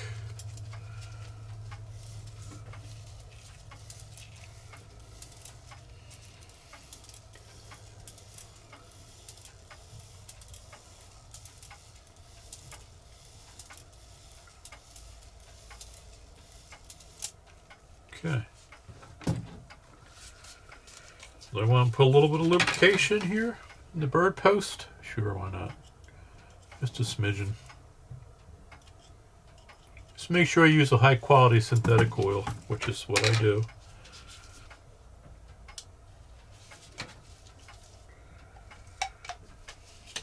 I think we are ready to install this back in the case, or in the case for the first time. Remember, this is the movement I bought separately.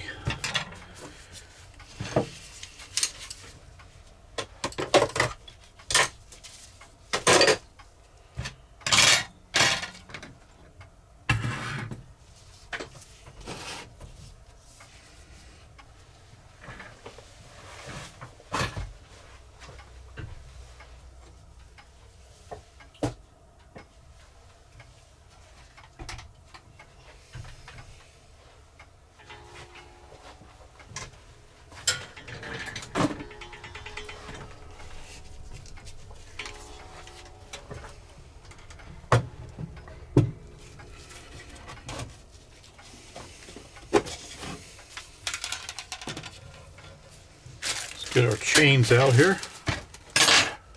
Put these away for now.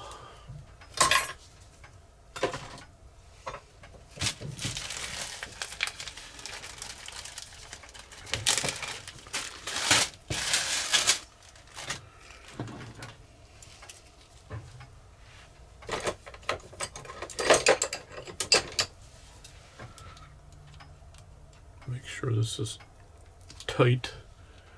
I just tightened the screw on the star wheel. Make sure it's loose. It's harder to get to when it's in the case. We'll start our chain on here. Chain wheels seem to be fine. I'm not sure you can get replacement chain wheels anymore. If they're not, fine. You seem to be having difficulty getting lots of different parts.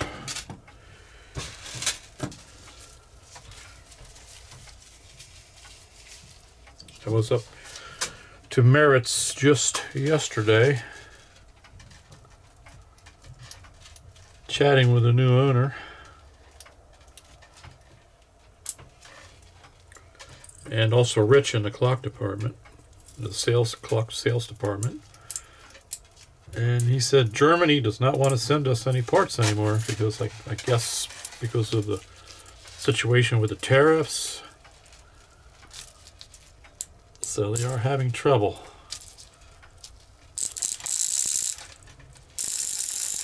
I had to get a pendulum for this clock, which I did, but they had just received it in. For the longest time it was out of stock, and it significantly increased in price too. But what are you going to do? That's the situation we're in right now.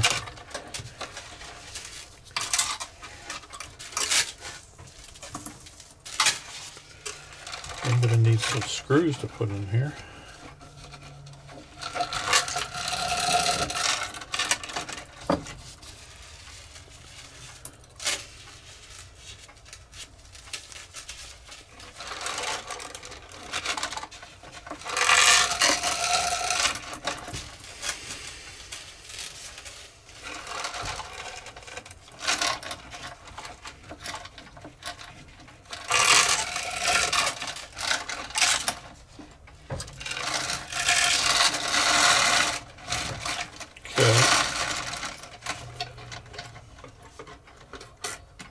See how this drops in there. All right.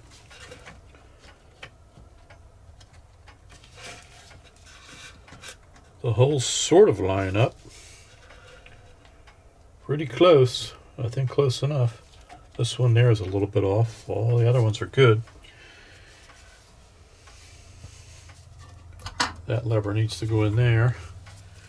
Let's see if I can't bend this one standoff a little bit so that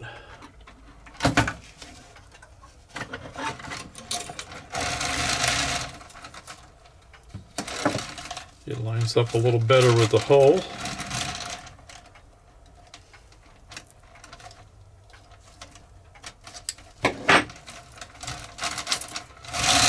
I think we're going to need to adjust that. That's looking like it's in the wrong position.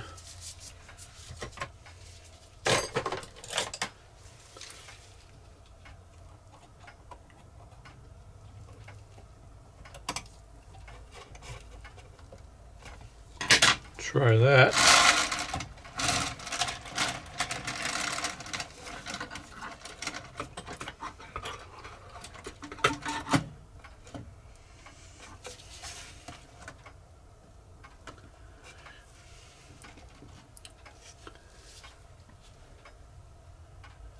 Okay, that's looking good.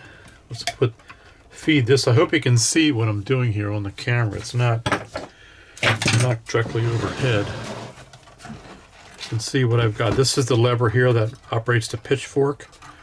It's connected to one of the bellow lift wires, so it's got to be like that.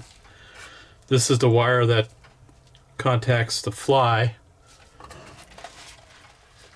stops the fly on the music movement until the cuckoo is done cuckooing. This lever here is what pulls on the music movement lever to operate that.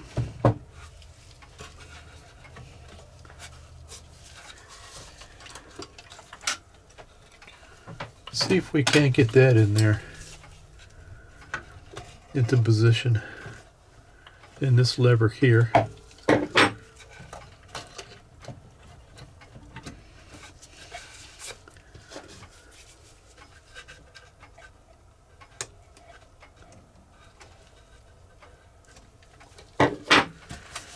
That's a little tougher to deal with.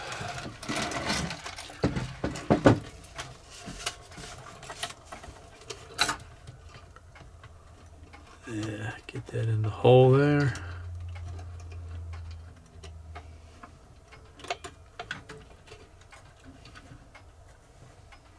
Okay, that's in the hole.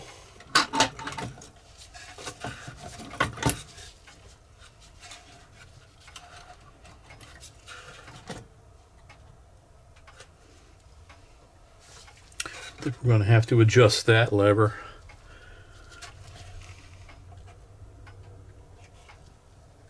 Let's see if I got some screws here that we can use to hold this movement in. I'm kind of short on my small screws. Deficient on my tiny screws.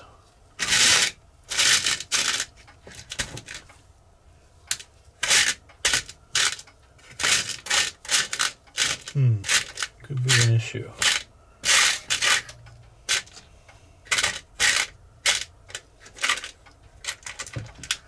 There's a little Phillips one there, not exactly correct. And there's a small one there.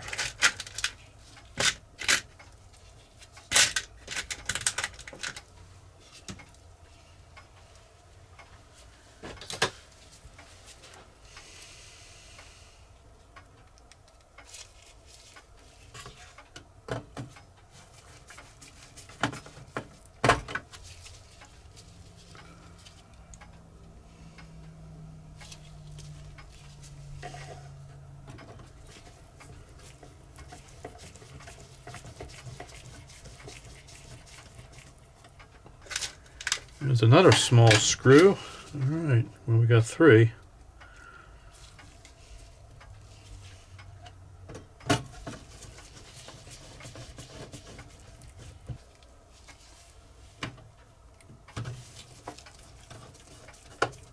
Movements in with a mismatch of screws, but it's in.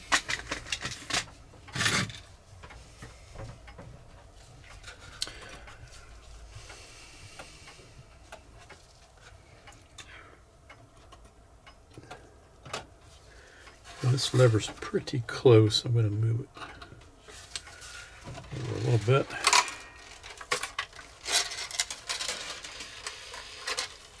You can see what it looks like here with the farmer and the pitchfork. There it is.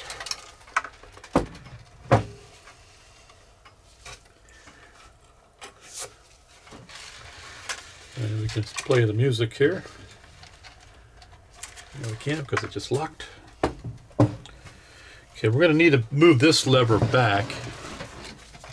This lever is too far that way to engage that wire up there. I'm going to straighten this wire out first.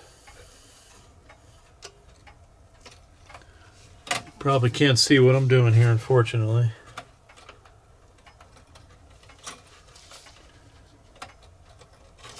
Move it closer to the camera.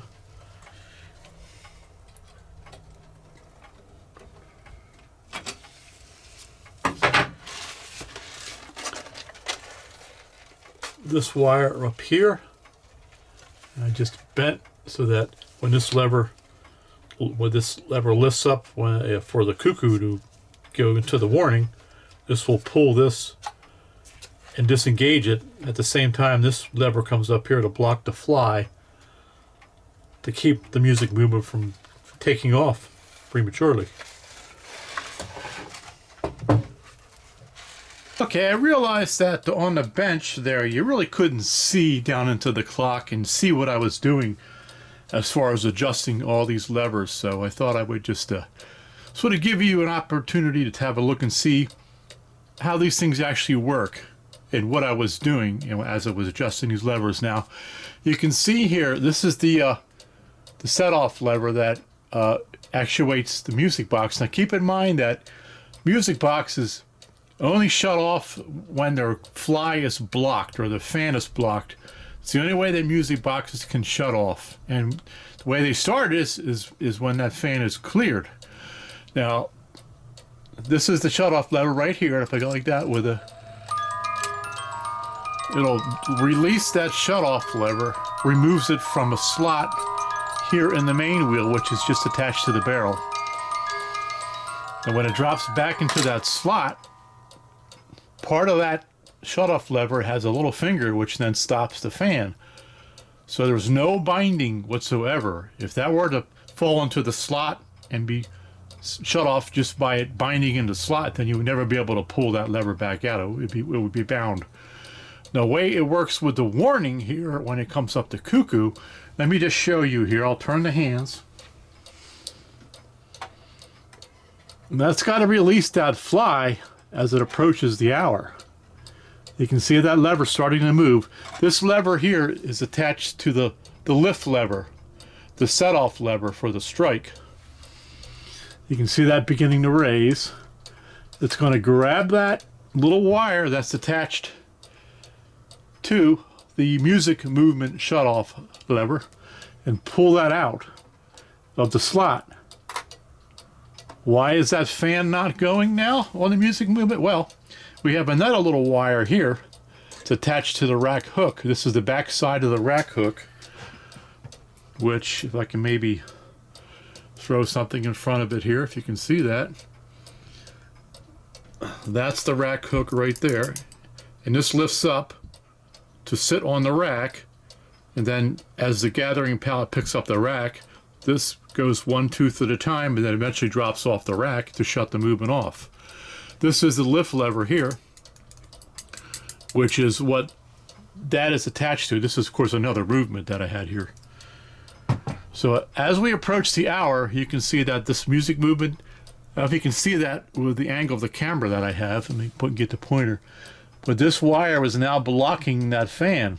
The music movement is not going to go. So we'll bring it up to the hour.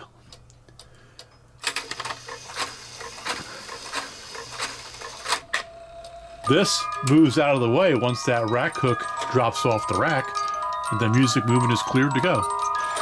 You can see how this operates to lift the little gentleman up here on the ladder, going up and down. Or maybe you can, actually. Let me go back out with it there. And we'll release this again.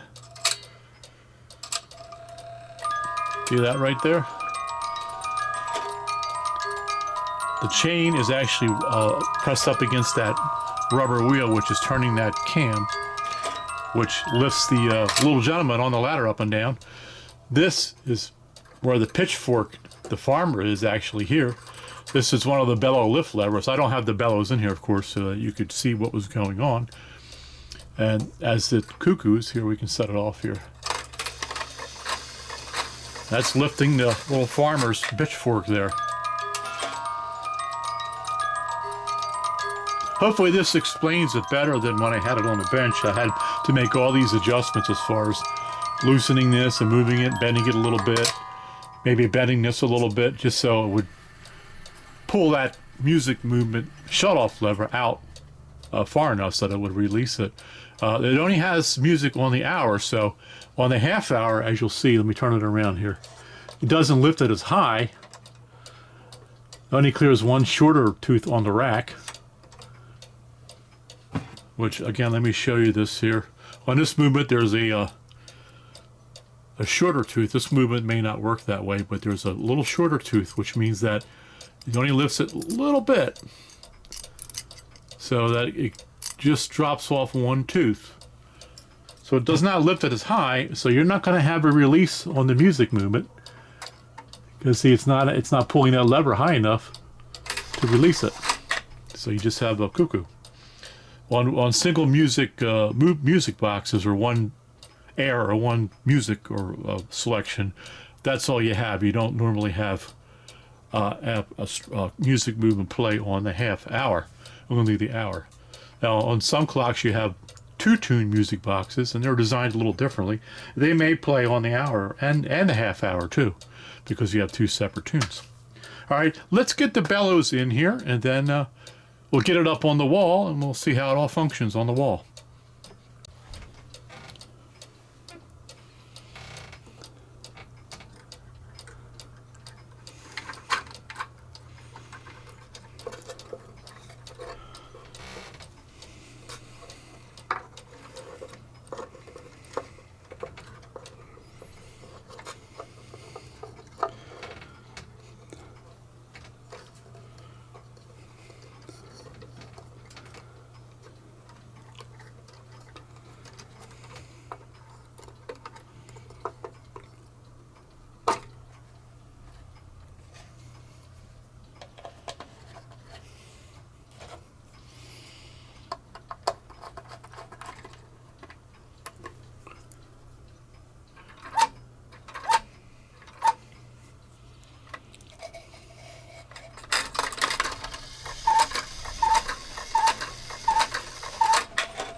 One of the hazards of this clock is you have to watch your fingers as you're setting the hands, get them out of the way of the pitchfork.